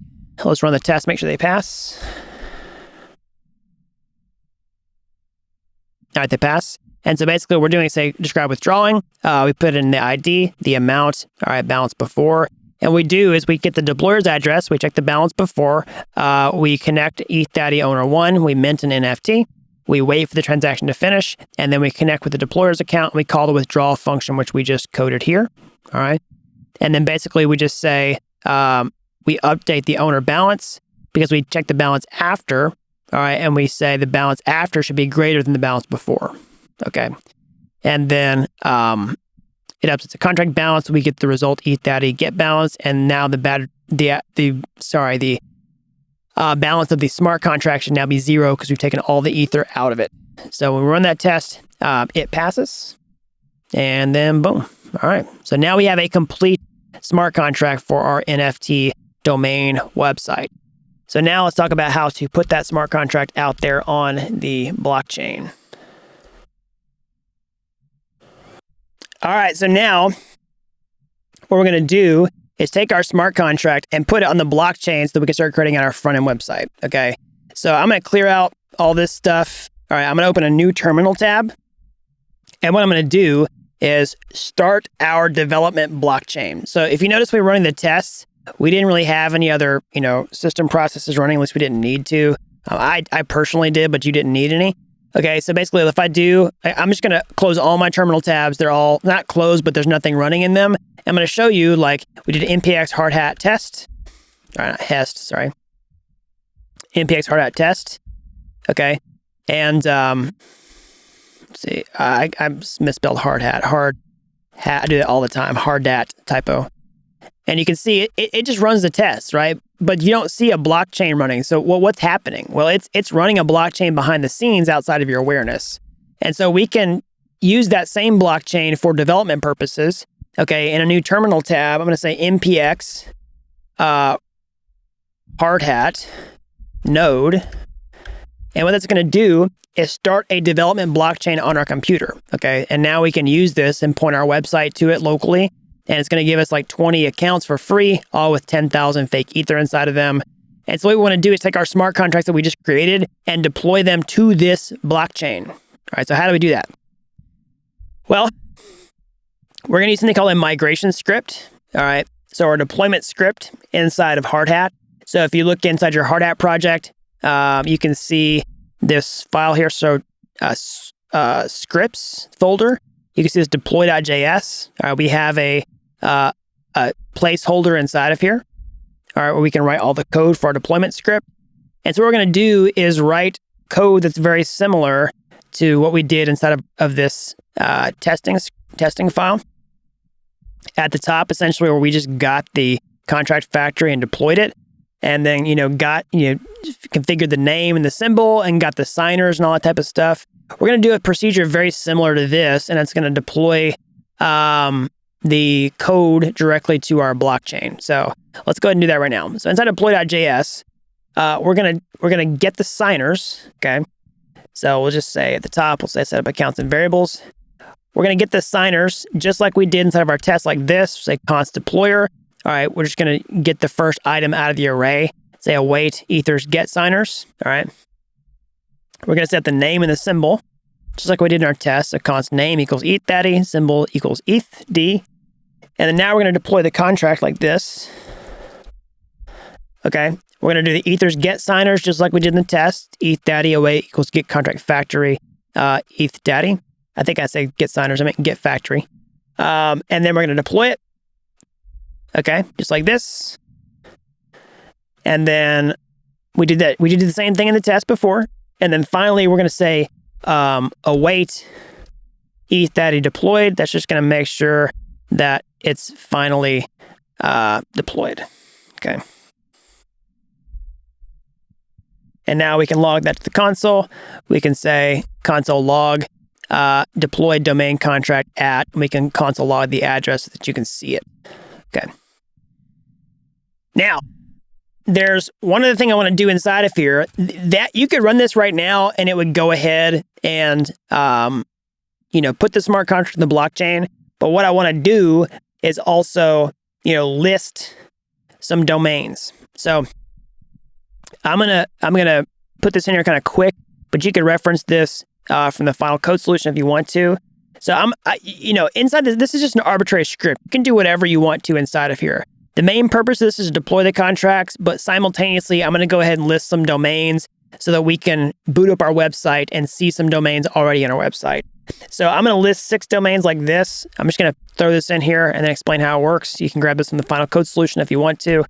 Basically, I'm going to take 6 names, so jack.eth, john.eth, Henry, Cobalt, Oxygen, Carbon, and then the costs. This is also an array, tokens 10, 25, 15, 2.5, 3, and then 1. All right, this is the Ether price. And then we're going to use a for loop in JavaScript. And we're going to call this, 6 times. Basically, ETH connect deployer, list, the first name and the first cost, and we'll wait for that transaction to finish. And you'll say that, okay, Louis listed this domain and then this price. Okay. So let's just save that. And then let's run the tests. Not run the tests. I just run the deployment script like this. We'll say npx hardhat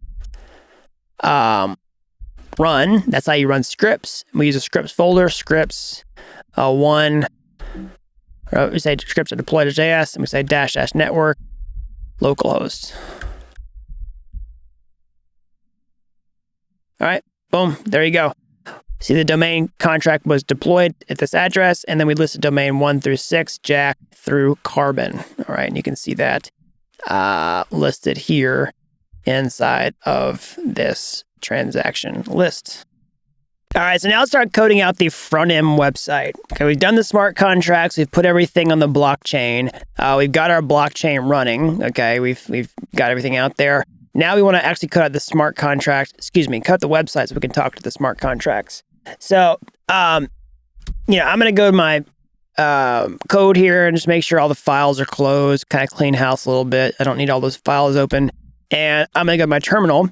And just like we ran a separate tab here for our blockchain, we're going to run a separate tab for our web server. So I've got my development workbench here. I've got my blockchain here. Now I'm going to run my development web server for the website. So let's start that like this. We just say npm run start.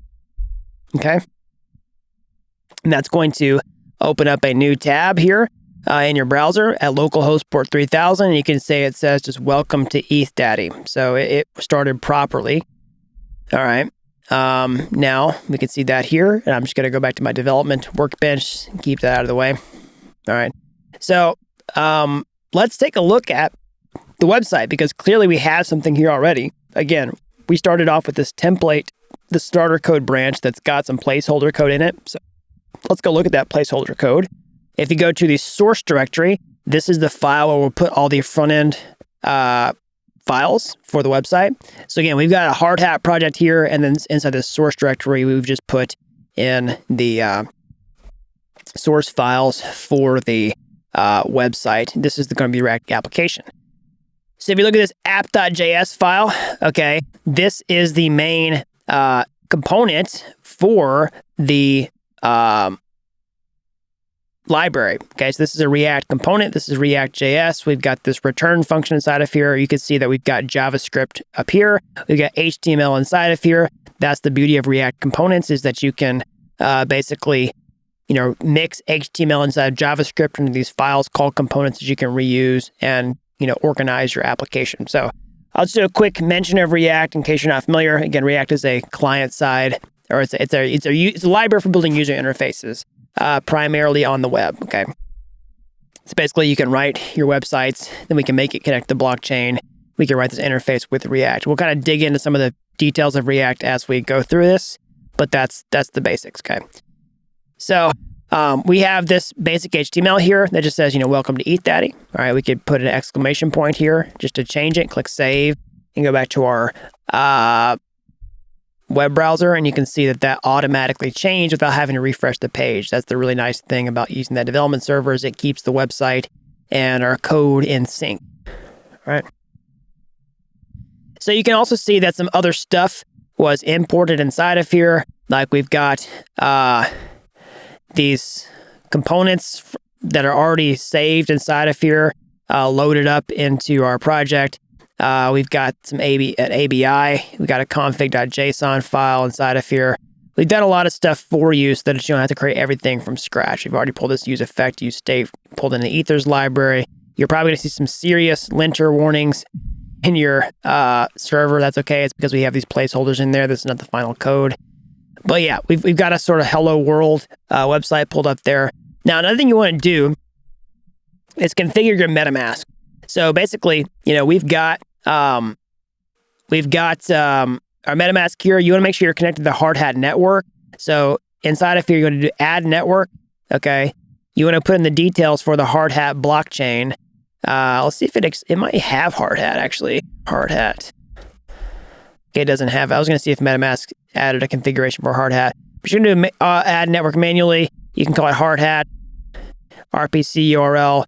Okay, it can just be localhost port 3000. Or not localhost port 3000. It'll show you here. Here, just copy this. Okay, so, and then chain ID is, let's just see here. Let me remember what the Hardhat chain ID is. 1 second, everybody. Let's see here.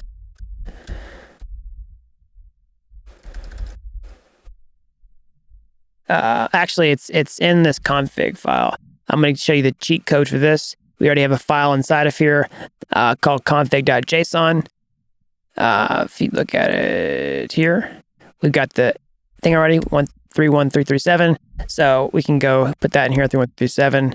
And then currency symbol is ETH. Okay. And then I can't do it already because it's already got this added to my MetaMask, but it should work for you. Click save. And then inside your MetaMask, you should have a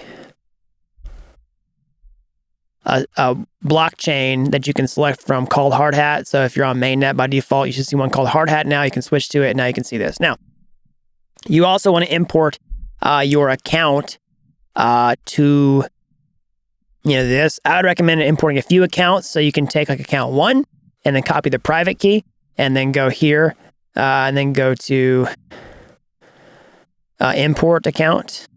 Okay, and then paste in the private key, click import. All right, I've already done this, so it's not going to let me do it. Okay, but basically I did that for Hardhat, and you can rename your accounts. So I'm going to do account details.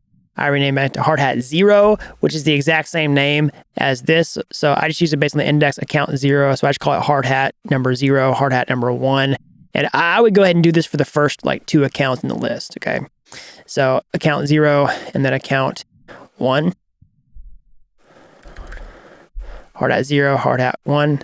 I'm going to start off with Hardhat 1. So 0 will be the deployer, 1 will be the purchaser. And one thing you want to do really quickly, if you've imported these accounts before and you've restarted your blockchain, I always like to reset my accounts. So I'm going to do settings, advanced, reset. This doesn't delete any data. This doesn't delete any cryptocurrency or transactions. Those are all on the blockchain. This just resets the information about your account inside the MetaMask app itself because you might get an error whenever you're doing this. So you can see you got 10,000 Ether in there.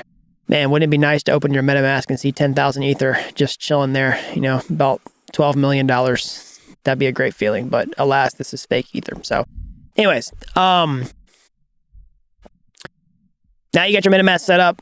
We've got the website rolling. Let's do a couple of the things. We'll go to this config.json file, okay? We want to import our smart contracts. So whenever you access the smart contract inside of the website, you need the address and you also need the ABI. So let's just double check our addresses. The nice thing about Hardhat is, it essentially, let's look at our transaction history. You can see the address was saved here, contract address AA3. The nice thing about what I said a second ago is the addresses created of the smart contracts created by Hardhat are deterministic. So whenever you deploy this, assuming that you're only deploying one smart contract, the address should always be the same. So you shouldn't have to change anything here. Okay. So that's good. And then also the ABIs, we've already imported the ABI for you inside of here. But if you want to just be double safe, you can go to your contracts. You can go to artifacts, contracts, ethdaddy.sol. All right. And then take the ABI here and take whatever's in these brackets and then paste it inside of this source ABIs. And then paste in that one. Okay. I'm going to do that just to make sure that we're working the exact same code in both places. Okay. So the ABI, what it is it's basically just a JSON file that describes the interface for your smart contract, like what the functions are, and then what the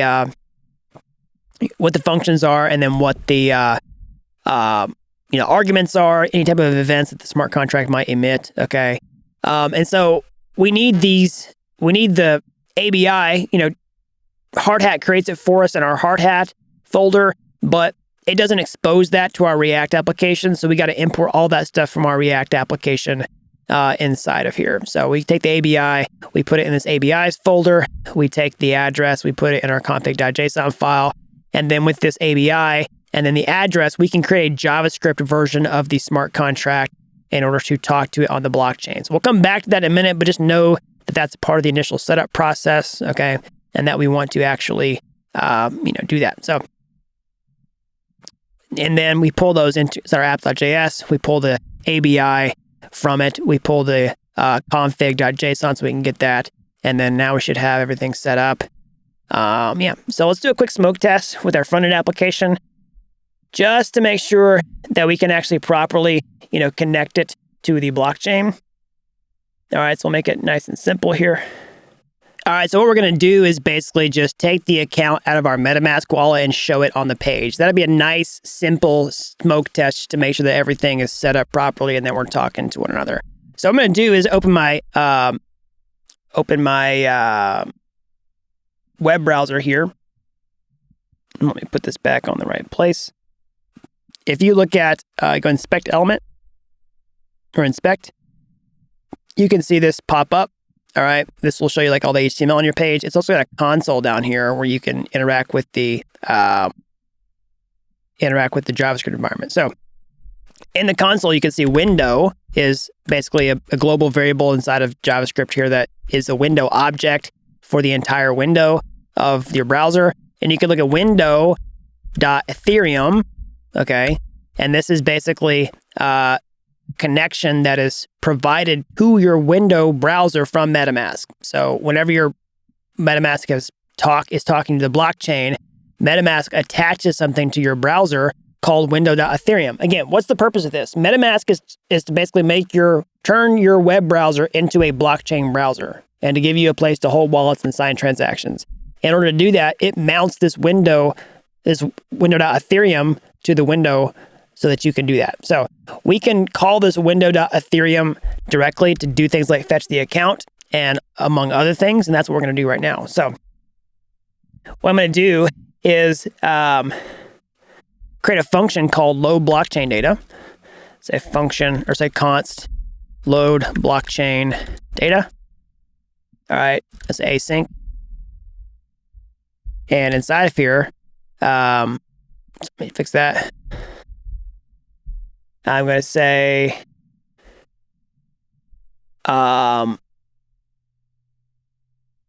window.ethereum, like we saw a second ago.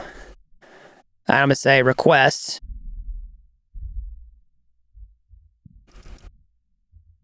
method ETH request accounts. Okay. And so I'm just going to copy this right now and show you that inside the console. Like you can take that, you can run it inside of here, do into Ethereum request accounts, and you can see this, okay? And what you want to do is say, actually, I don't think we can do the top level await here. Oh yeah, it does work, okay. So you can do await, and it will return the array, and you can see the array of accounts. So it's going to return an array of accounts from our MetaMask. Really, it's just the only one that we're connected with, but you can see that it's the exact same account here. 0x709 is this, right? So that's how we're going to get the account from MetaMask. But now we want to actually show this on the page. So how do we do it? Well, we do that function here, and we say await accounts equals this. Sorry, no const accounts. Await. All right.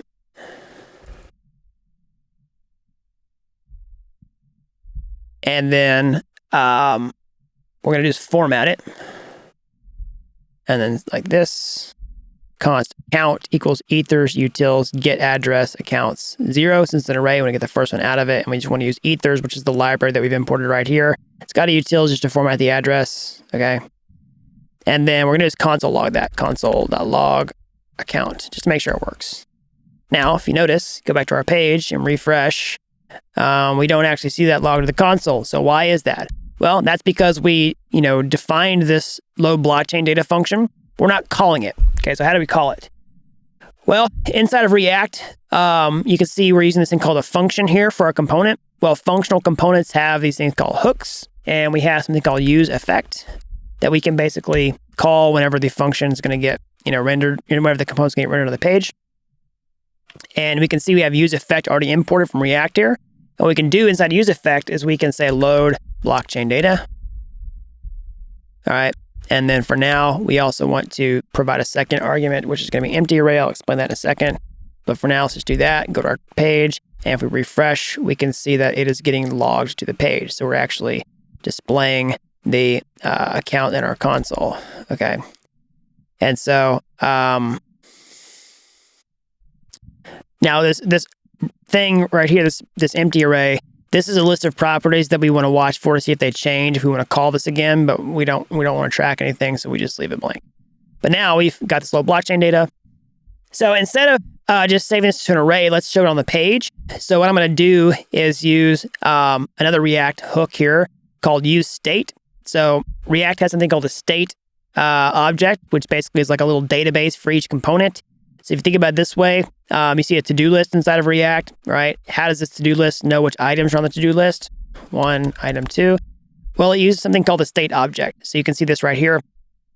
This is a class-based component. Basically, you have this thing that holds the items for the to-do list, and it just saves it. And anytime you add a to-do list to it, you can save it to the state, and you can read it out of the state later. So we're going to do that inside of our app with these, this use state hook. So we're going to talk to the component state of this particular app component. So what we're going to do is say, const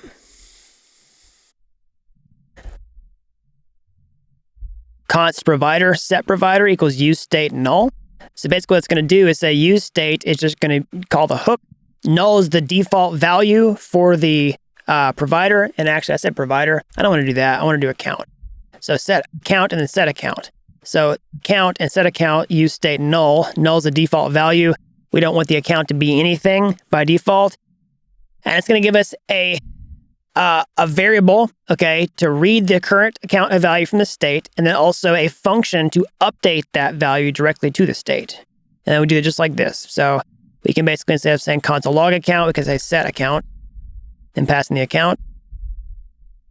All right, and then here on the page, what we're going to do, let's just do another H2. All right, and then let's just do a paragraph tag. And then we're going to do it in JavaScript like this with these curly braces and then call account. And that'll show the account on the page. All right, boom, there you go. It works. Okay, so we have successfully set the project up. Now let's continue on to the next task.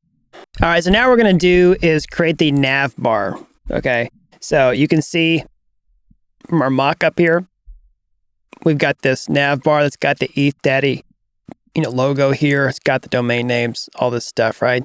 So let's go ahead and create that. Okay. So the cool thing is we've already got a few components inside of here. So we've got like the source components directory. We've got this navigation.js file already. All right, so what we can do is just import that into our top file here, the app.js. And we've already done that. So we got navigation here. And we can simply render it onto the page like this. Okay, so what we can do is basically, let's say inside this div, we're going to do navigation. Navigation. All right. And we don't need a closing tag there. We can just do this. And what I'm going to do is go ahead and pass in the account. And then like this. And then I'm also going to pass in the set account function. Okay, so we can pass things down to our components like this. We can just say account is the account variable that we saved here. And then set account is this, which we saved here, okay?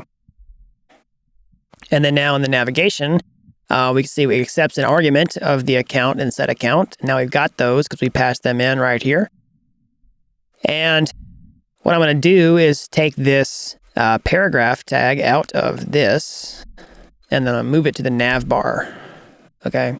And I'm just going to put it in here. All right. So let's see if they're talking to one another. Let's go back to our page, and then let's go to the actual website, and boom, there you go.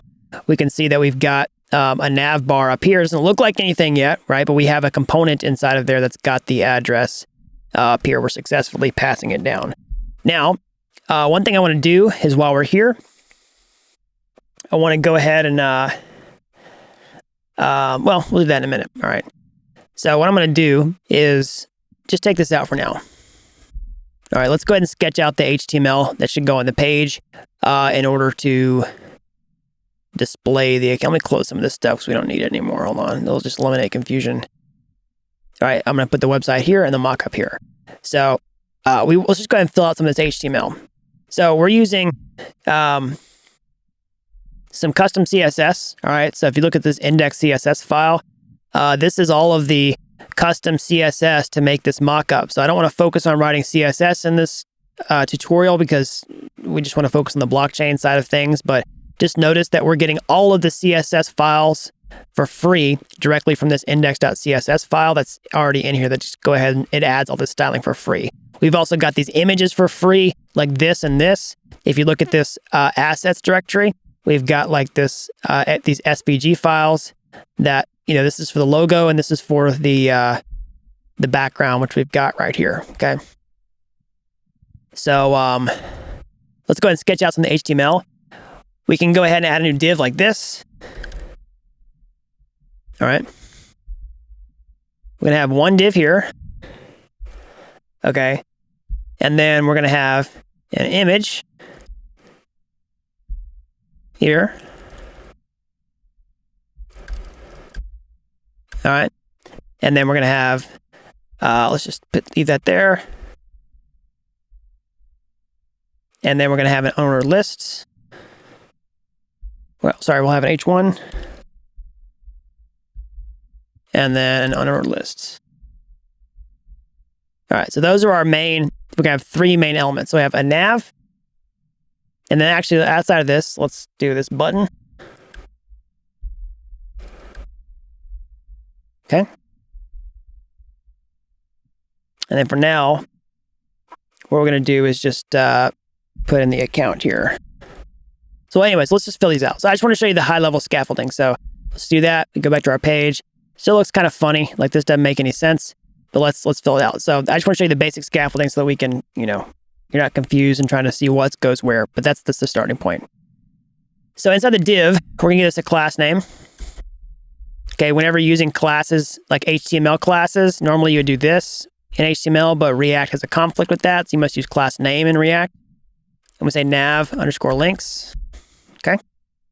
And then for the image, oh, excuse me, that's not nav links, sorry. This goes to the div. And inside the image, it requires a source. So what we can do is just pass in the logo, which is already imported here, all right, from our assets. First logo. And React requires that we give it an alt. or the linter does. Okay. And H1, we're just going to call it ETHDaddy. All right. And then for the UL, this is an unordered list. We're going to say class name is equal to nav_links. I'm sorry, I said nav links up here. This should be nav brand. Sorry. Okay, so an unordered list is really just a list of items with no numbers. And so each one can be a list item like this. Okay. And we're going to wrap each of those in a link, a href. And we're just going to link back to the home page. Not actually going to go anywhere. It's just going to be for looks, but it'll look cool. Look just like GoDaddy. We'll say domain names. Copy that.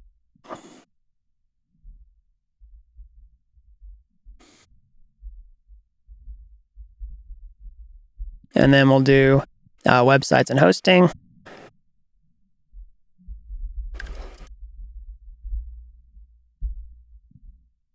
All right.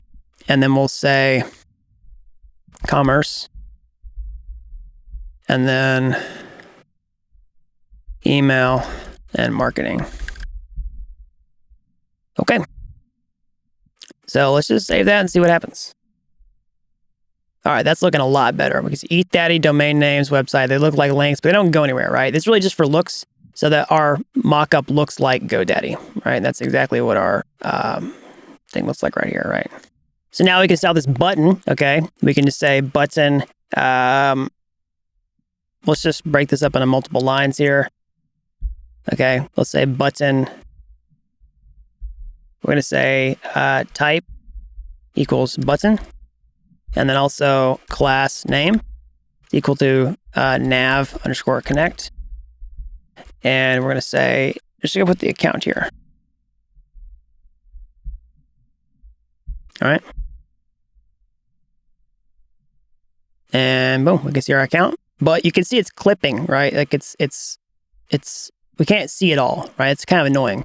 So what we can do is we can truncate the account by just getting the first few characters and the last few characters, which is really common. So you can, like inside the MetaMask, you can see this. You can see it doesn't actually show the entire account. It just shows the first couple characters and the last couple characters. So we're going to do that like this. We use a slice method on the string, which is going to take these first characters. We're going to concatenate the string by just doing ... in the middle, and we'll take the last few characters and add it to that string. And then boom, there you go. That looks much better. Okay, so the next thing we want to do, we're almost done with the header or the navbar. What we want to do is basically have a connect button here. When we connect, like when we visit the site for the first time, we should connect our MetaMask account. We should ask for access. So what we're going to do is basically, we're going to create something, all right, like this. All right, what I'm going to do is basically, it's kind of confusing, but let's do this, all right? I'm just going to take this code and grab it. You can grab it in the final code solution if you want to, but I'm going to just drop it in. I'm going to take this button, I'm going to backspace it, and I'm going to put this code in, and you can grab it from the final code solution, and I'll explain how it works. So what we're going to do is basically see if the account exists yet, and if it does, we're going to just display it on the page. But if it doesn't, we're going to display a button here that says, connect to MetaMask, okay? And then we're going to use this thing called a connect handler that's going to actually fetch the account from MetaMask like this, all right? So basically, we say connection handler up here, all right? So this button is an on-click event. We're going to click it, on-click, because I'm going to call this function connect handler, and it's going to do this, and it's going to fetch the account just like we did up here, all right? See, inside load blockchain data, where do we fetching the account and setting it? We're going to take this out. All right, we're still storing the account at the top level here. And now into the navigation, when we click this button, it's going to fetch it from MetaMask and set the account here. So we took everything that was in this top component and just stuck it inside of here, and it's only going to fire whenever we authorize access and do this connect button. It's going to set it up here inside this component because we passed in set account to this component. We can call set account here. It's going to save it up in this component, and then we pass it back down to this component right here. Okay. So now if I refresh, you need a hard refresh in order to do that. So actually refresh your page. You'll see this connect button, and then boom, we can connect, and it fetches the account out of our MetaMask and shows it on the page. All right, so now that's done, let's go ahead and add some more content to the page. Let's kind of scaffold out the rest of the UI so that our application more or less looks like this before we go on to like listing the domain names and actually buying them, okay? So this hero bar right here, whatever you want to call it, with the picture and then the search bar, we've already got this done for you inside this other component, all right, called search right here. And you can see it's got this like content already for the search bar. So this is really just a placeholder. It's just kind of for looks, to make it look like you can search for domain names, to make the website look more like GoDaddy. You can wire this up to actually filter through to the domain names if you want to, but for now we just got a placeholder so that it looks slick, okay? So we can simply just render this component onto the page. Inside of app.js, we've already imported this search, okay? So inside of app.js, just below navigation, what we're going to do is just render search onto the page. All right, save that. And then boom, there you go. We've got our header here. We can refresh the page. We can see we need to connect. And then boom, we've connected with MetaMask. Awesome. Now, for this mockup, we also want to have this why you need a domain name sort of, you know, marketing pitch. So we can add that content to the page here. All right. So just below search, what we're going to do is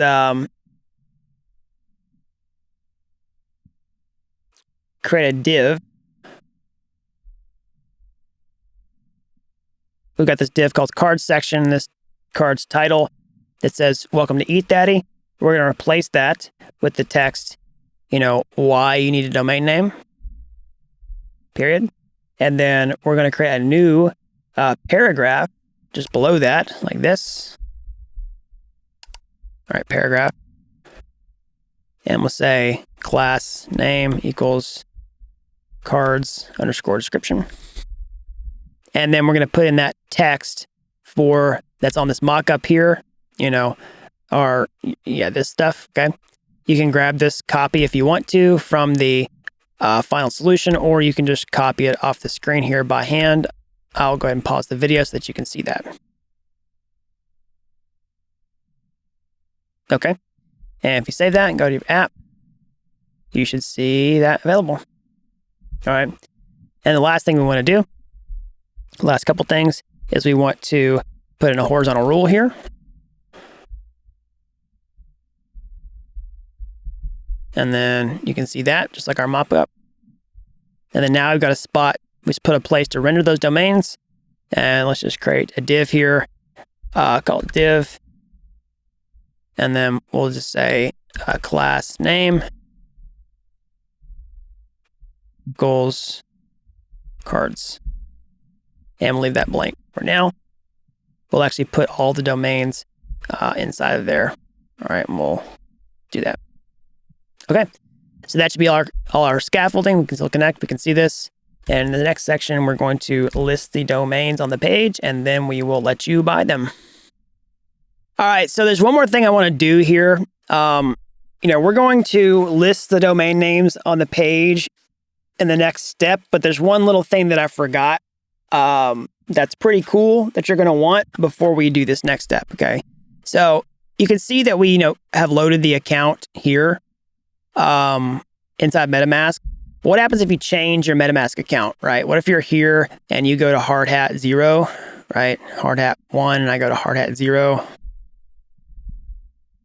All right. What I want to happen is for your account, like if nothing changes, but if I refresh the page, I can go through and now I can see the new account. What I'm going to do is create a special way for whenever you change the account in Hardhat, or sorry, inside of MetaMask, I think it's at Hardhat a minute ago, it will automatically change the account. So what you can do inside this load blockchain data function is do this. You know, we did Ethereum, you know, requests, but you can also listen for change events. So you can say window.ethereum on account changed, you know, do something inside of this function. All right. So what we're going to do is basically take all this code here and then just add it like this. Okay. We're going to go through that entire procedure again and then just reset the account right here. So we'll do that. Go back to our page. Okay, we got a little problem here. Let's we need to have a closing parenthesis. All right.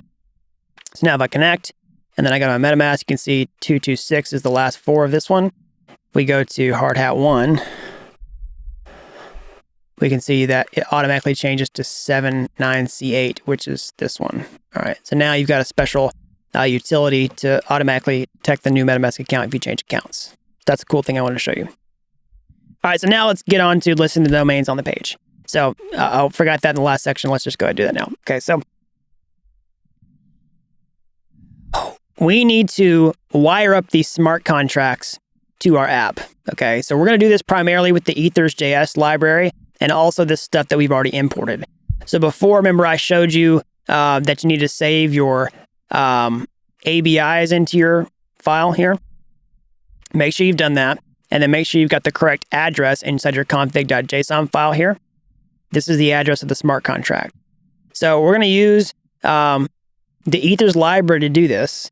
So just like MetaMask, lets us connect our project, our web browser to the blockchain, Ethers is going to let us connect our client-side application to the blockchain. So I'll pull up the Ethers documentation here. What we're going to do is look for a provider. And if you search for Web3 provider, you'll see this in the documentation. Basically, let's just see here. I think I clicked the wrong thing. Sorry. Web3 provider right here. You can see this Web3 provider basically is going to take the MetaMask connection and give you a provider that talks to the blockchain. So that's the first thing we want to do. You can see you choose new Ethers providers, Web3 provider, and then you pass in the MetaMask connection here. So that's going to be our link to the blockchain is our Ethers provider. So basically, we're going to create, we do like this. Basically, we say at the very top of our load blockchain data function, we do new Ethers providers, Web3 provider, just like the documentation says. Okay, new Ethers provider, Web3 provider. And then we pass in window.ethereum, that thing that we were playing around with earlier, which is what MetaMask mounts to our window. And then we just pass that into Ethers, and that's going to be our link to the blockchain that we can talk to it from. Basically, this is connecting Ethers to MetaMask, and MetaMask talks to the blockchain. So we'll save that to a state variable. Not a state variable, sorry, I'm thinking about Solidity. We'll save that to the React state object. Just like we did account and set account, we're going to have one for provider. We'll say provider set provider, use state null. And then we'll basically just say const provider here. All right. And then we'll say set provider like this, set provider. Okay. Let's just refresh the page. Make sure we're still working okay. Everything works fine. We can still connect. And then now what we want to do is basically set up our smart contracts. The next thing we want to do is get the network that we're talking to. So we could say const network equals wait provider get network. All right, that's just a function on the provider provided by Ethers. And we can say console log network. Let's just see what network we're connected to. We want to make sure we're on Hardhat. All right, so you can see the chain ID is this. So that's what we want. We want to make sure we're talking to the Hardhat network. So we got it.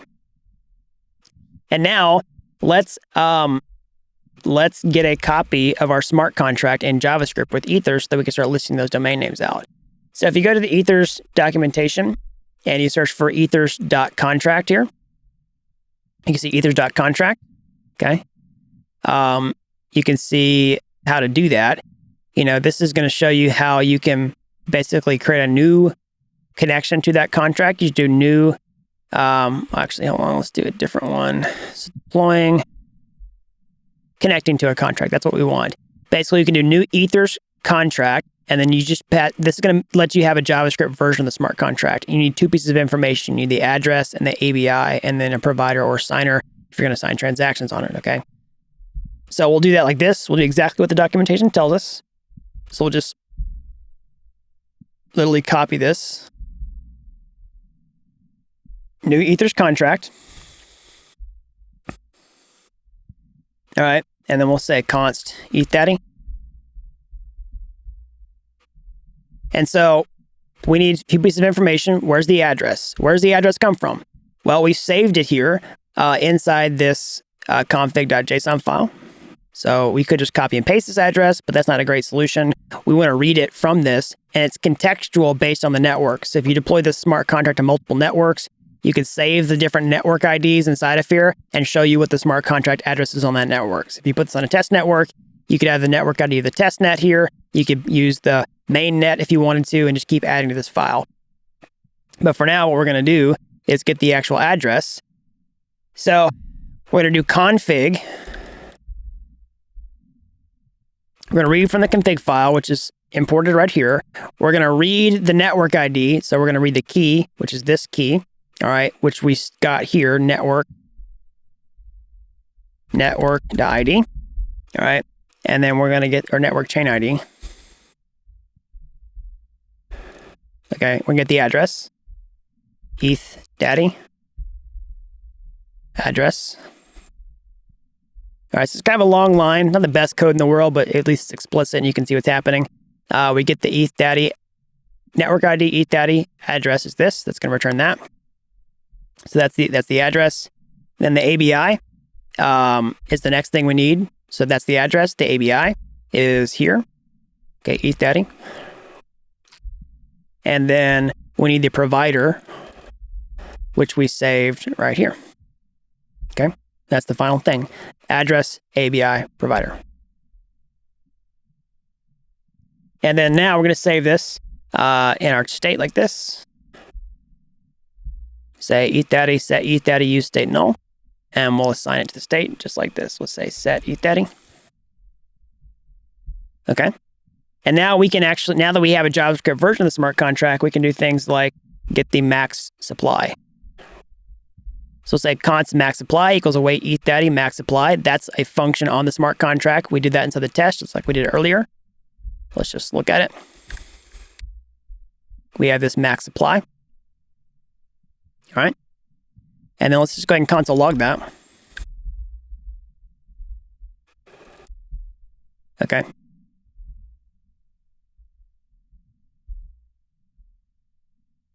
All right. So now you can see the max supply is this. We can call toString. And we can see this 6. All right, there's 6 domains. Okay. So now let's get all the domains. First of all, we need a place to store the domains. So we're going to say domains, set domains is use state. And instead of null, we're going to pass in an empty array. So we're going to create an array of all the domains that are in the smart contract. So what we're going to do is just go through the smart contract and fetch out the domains one by one. So we're going to just say, we know there's 6. So because we just pulled out the number 6 here. And we can basically loop through numbers 1 through 6 and call this get domain function, and then just save them inside this domains array. So we're going to do that in a for loop in JavaScript just like this, and then we'll set it. So basically, we say for var I equals 1, I is less than or equal to the max supply, which we got here. So basically numbers 1 through 6. We're going to say domain is equal to await ETH daddy get domain I. And then we're going to call the push function on the array and push that domain in. And then finally, once we've populated this entire domains array, which we also need to declare before we do that, let's put it up here, sorry.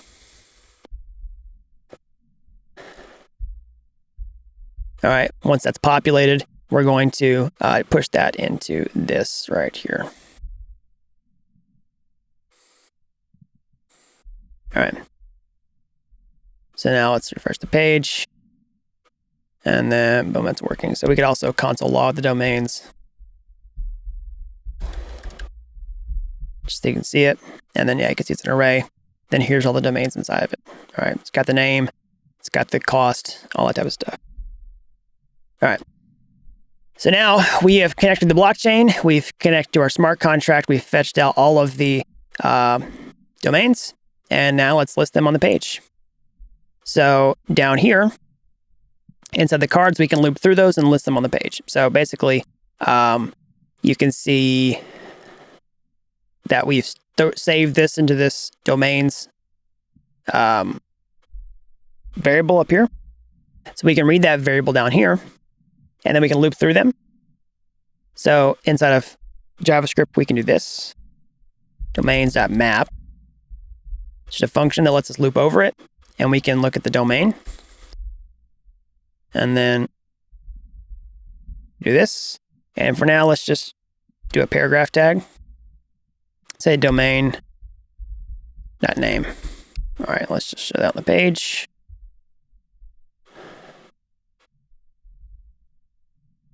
So it may not be working for specific. Oh, I know why. First of all, you got to use parentheses here because it's going to have explicit or implicit return, which you'd have to call return if you're going to do that. Yeah, so there you go. And then now domain.name. It's showing that, but that's because I'm not actually calling it in JavaScript. Let's change that. So let's put some curly braces around this. All right. And then boom, there you go. Jack.eth, John, Henry, Cobalt, Oxygen, Carbon. I'll pull this up in case you can't see it on the screen there. Okay. So now we need to change a couple things. One, if you look at your server here, it's probably going to be yelling at you. Well, the server won't, but if you look at your console here, it's going to say, warning, each child in a list should have a unique key property. So that's what's kind of annoying about React. It's not annoying, it's just, it's by design, but you need to change this. So the cool thing about map is you can have a optional second argument in this function, which is index, okay? So basically, we can just say key is equal to the index. And that's going to basically let React differentiate between these things when it renders them on the page. And it's going to make that error, that warning go away. And you can see, let me just refresh, it should go away. Yeah, it's gone. Okay, awesome. And now we can see all these listed on the page. So that is, that lists them on the page to see that we've actually got it set up properly. But what we want to do is use this thing where we can see them in this nice box here with a buy button and all that type of stuff. So we have this placeholder component inside of here called domain.js, okay, which basically is going to let us render a unique React component for each domain. And so that's what we're going to do. So we've already got that imported in the top here. You can see domain is imported here. So instead of this paragraph tag, what we're going to do is kill that. And then we're going to do domain. And we're going to pass in everything that it needs. So it needs a domain, it needs ETH contract, it needs a provider, and it needs the ID. So we can do that. We can say domain equals domain. Should do it like this. Domain equals this, okay. Domain is the exact domain name from this function. ETH is this, which we saved up here, okay. Provider is this, which we saved up here. ID is going to be the index from the iterator plus 1. And the key is just going to be the index. I'll pause that if you want to copy it down. All right, so now inside the domain, well, we can start filling this out.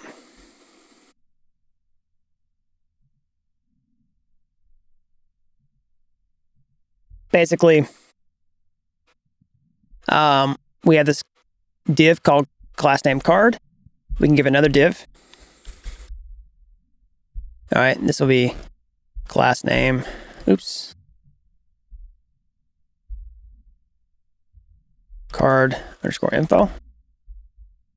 And we'll give it h3. And for this, we'll just say domain name for now.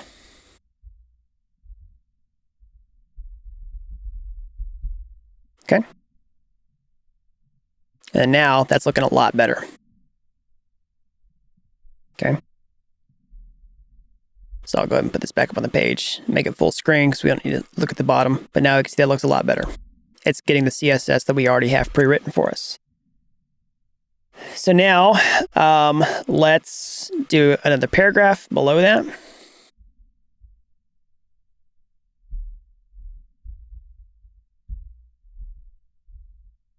Okay. Inside that, we're going to create a small tag. We'll say owned by. Okay, we'll break that up onto a new line. And then we're going to give this a break, line break. And then we'll say a span tag. And we'll say, actually, let's not do that just yet.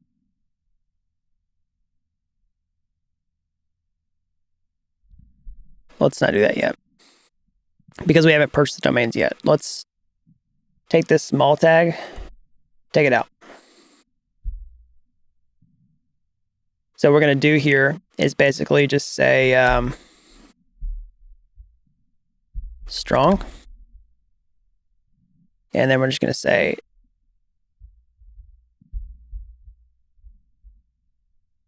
domain dot cost to string.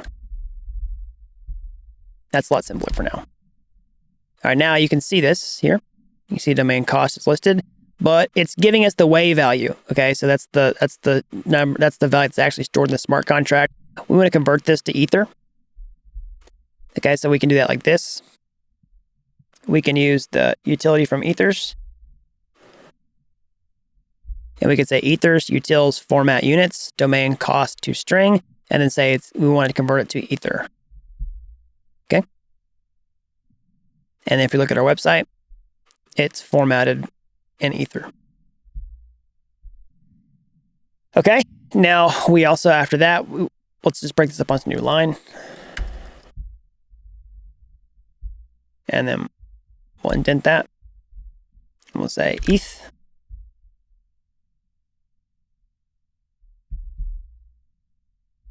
All right, so it didn't look quite right yet. Let's do this.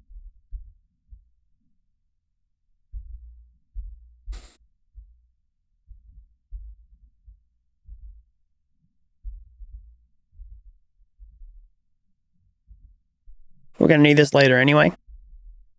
You'll see why in a minute. Let's do this, and we'll pass it in like this.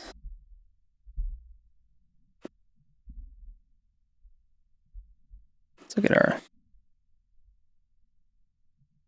All right, so this will look better once we get everything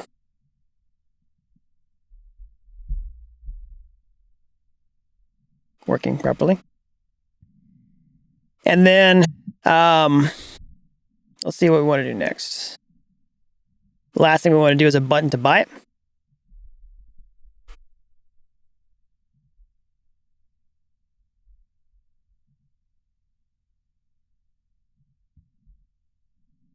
Oh, I see why. We need to take this paragraph, take it out, and then put it up here after the domain. It needs to be inside the card info. Now that looks a lot better. Awesome.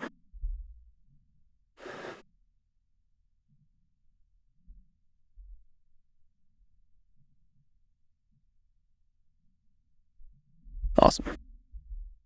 And I see also why. Yeah.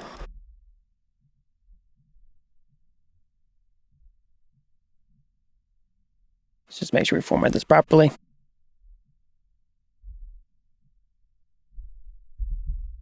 All right. That's looking a lot better. Looking like our mockup. Now we want to add this buy button right here. So let's do that. So after the card info, all right. So let's just take this, make sure it's before the second one. We're going to say button.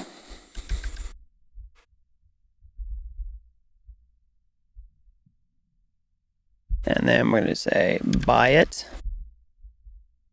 Get this button's properties. Type equals button. And then class name. It's going to equal card underscore button. And then on, oh, we'll do on click yet. Let's do that. And then boom, there we go. We've now listed all the domain names on the page. We can't buy them yet. We'll do that next. But now we have successfully displayed all the domain names onto the marketplace. All right, so now we've come to the final task, which is to buy the domain names from the marketplace. So what we're going to do is click this button and then talk to our smart contract and call that mint function that we created earlier. So that's our final destination, is to go to our smart contract and call this mint function and then pass in the amount of ether that we're going to do to buy the domain. Okay. So let's go ahead and do that. What we're going to do is create an on-click handler. Say on-click. And then some curly braces and pass in a function. Say buy handler. And so this buy handler is a function we're about to create that's going to actually purchase the domain. So at the top, we're going to use this function. It's called const buy handler equals async. And inside of here, what we're going to do is buy the domain. So the console.log buying. So let's just make sure we wired that up properly. Go find a domain, click buy, and you can see this log to the console. It is buying. It's not doing anything yet. We just want to make sure the buttons are actually accepting the handler. So we know the function is being called. All right. So what we're going to do is call the smart contract function. So we've got ETHDaddy.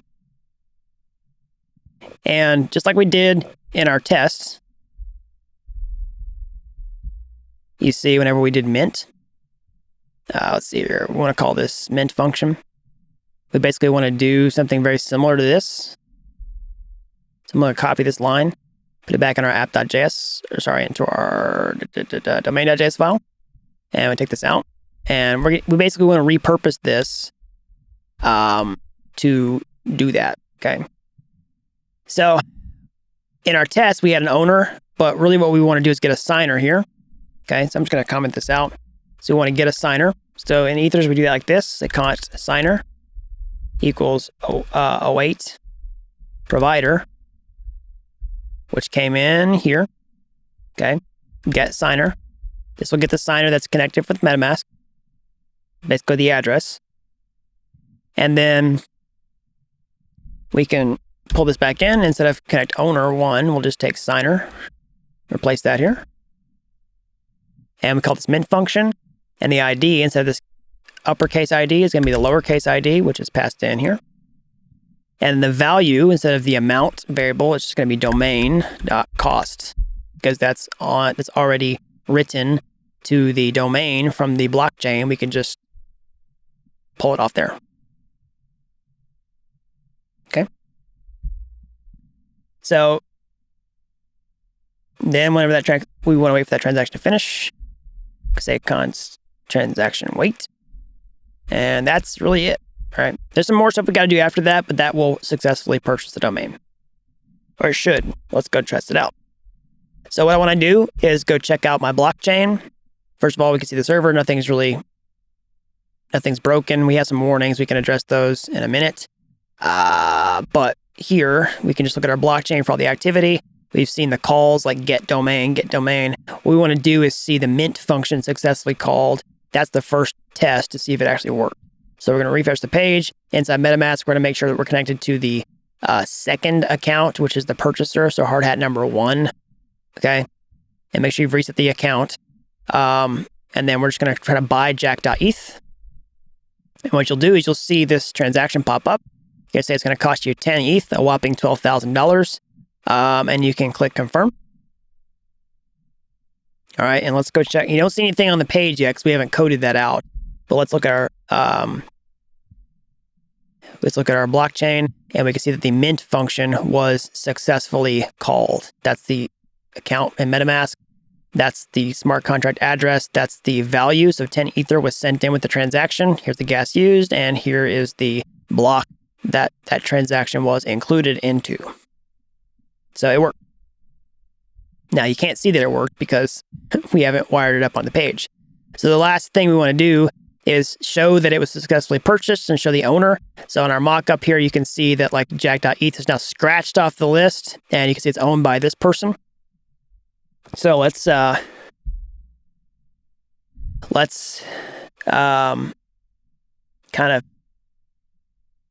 that up. Okay.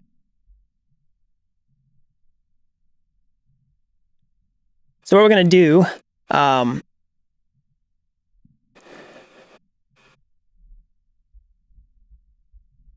is basically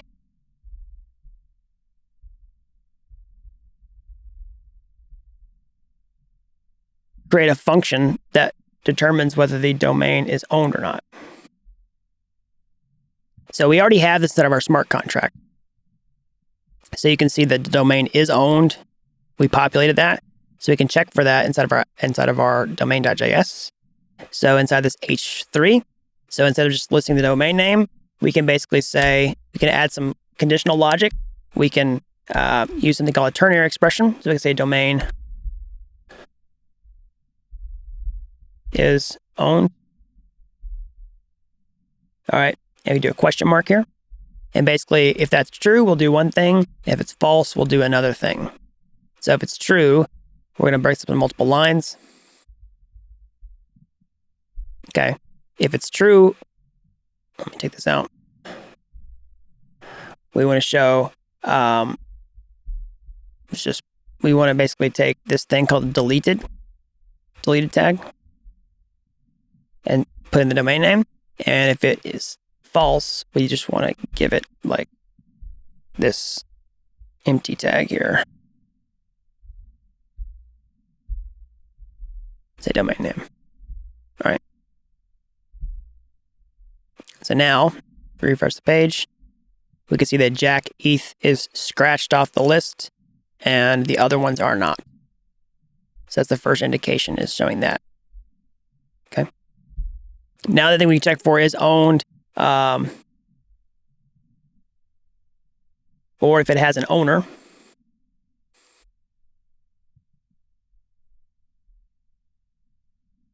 Okay.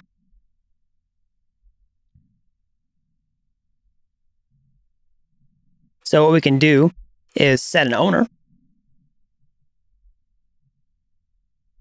So at the top of our file here, above, let's do this. Let's create a hook, let's use state hook, and then say owner, set owner, and then we can basically do const. We can do a function for this, const get owner. So if domain.is owned or has sold, which we can set up here as well. Do has sold, set has sold. If domain is owned or has sold, we can get the owner domain, await ethdaddy owner of ID, and do set owner. Okay, and then we can also, inside one of the component renders, we can do use effect. So down here, we can use effect and get owner. We're going to get the owner of the domain. And then we can check to see if as has sold changes, and we can fetch that again. Okay. So we're getting the owner, we're setting it. Now we can check for domain is owned or owner. All right. Now let's just open up our console, make sure things changed here. Still works just fine. I think we're still console logging the chain ID and the app.js. So let's take that out. Yeah. Let's take that out here. Okay, so we got that working. Now what we want to do is, if the domain name is owned, okay, then we want to show this. We want to scratch out the price and hide the buy button. So let's scratch out the price and show the owner first. So basically, inside of here, we're gonna like kind of doctor up this section. Just gonna add some space here, and then say, domain is owned or owner, question mark. And if it is, we're gonna do one thing. If not, we're gonna do another thing. Okay, so we'll just do this. And then inside of is owned, we're gonna put this inside of it. We're basically just going to say, use this tag, say small, owned by, line break, span owner, and we're going to slice the address just like we did in the Navbar. And we're going to take all this code for the secondary case and then put it in here. Okay, so if you want, you can grab that from the final code solution, or you can just copy down what I have on the video. I'll give you a second. You can pause it if you'd like. All right. So now let's go back to the page, and we can see it's scratched off the list. It says owned by this. And then now what we want to do is hide the buy button. Okay. So at the very bottom, essentially we can just replace what's in this buy button, and we can basically wrap it in a in this condition just like this. So domain is owned and owner. So we do bang, which is the opposite, and then we hide the buy button if they have already done that. All right, now it's hidden. But now what we want to do is, show that in real time. So if we click buy, do it again.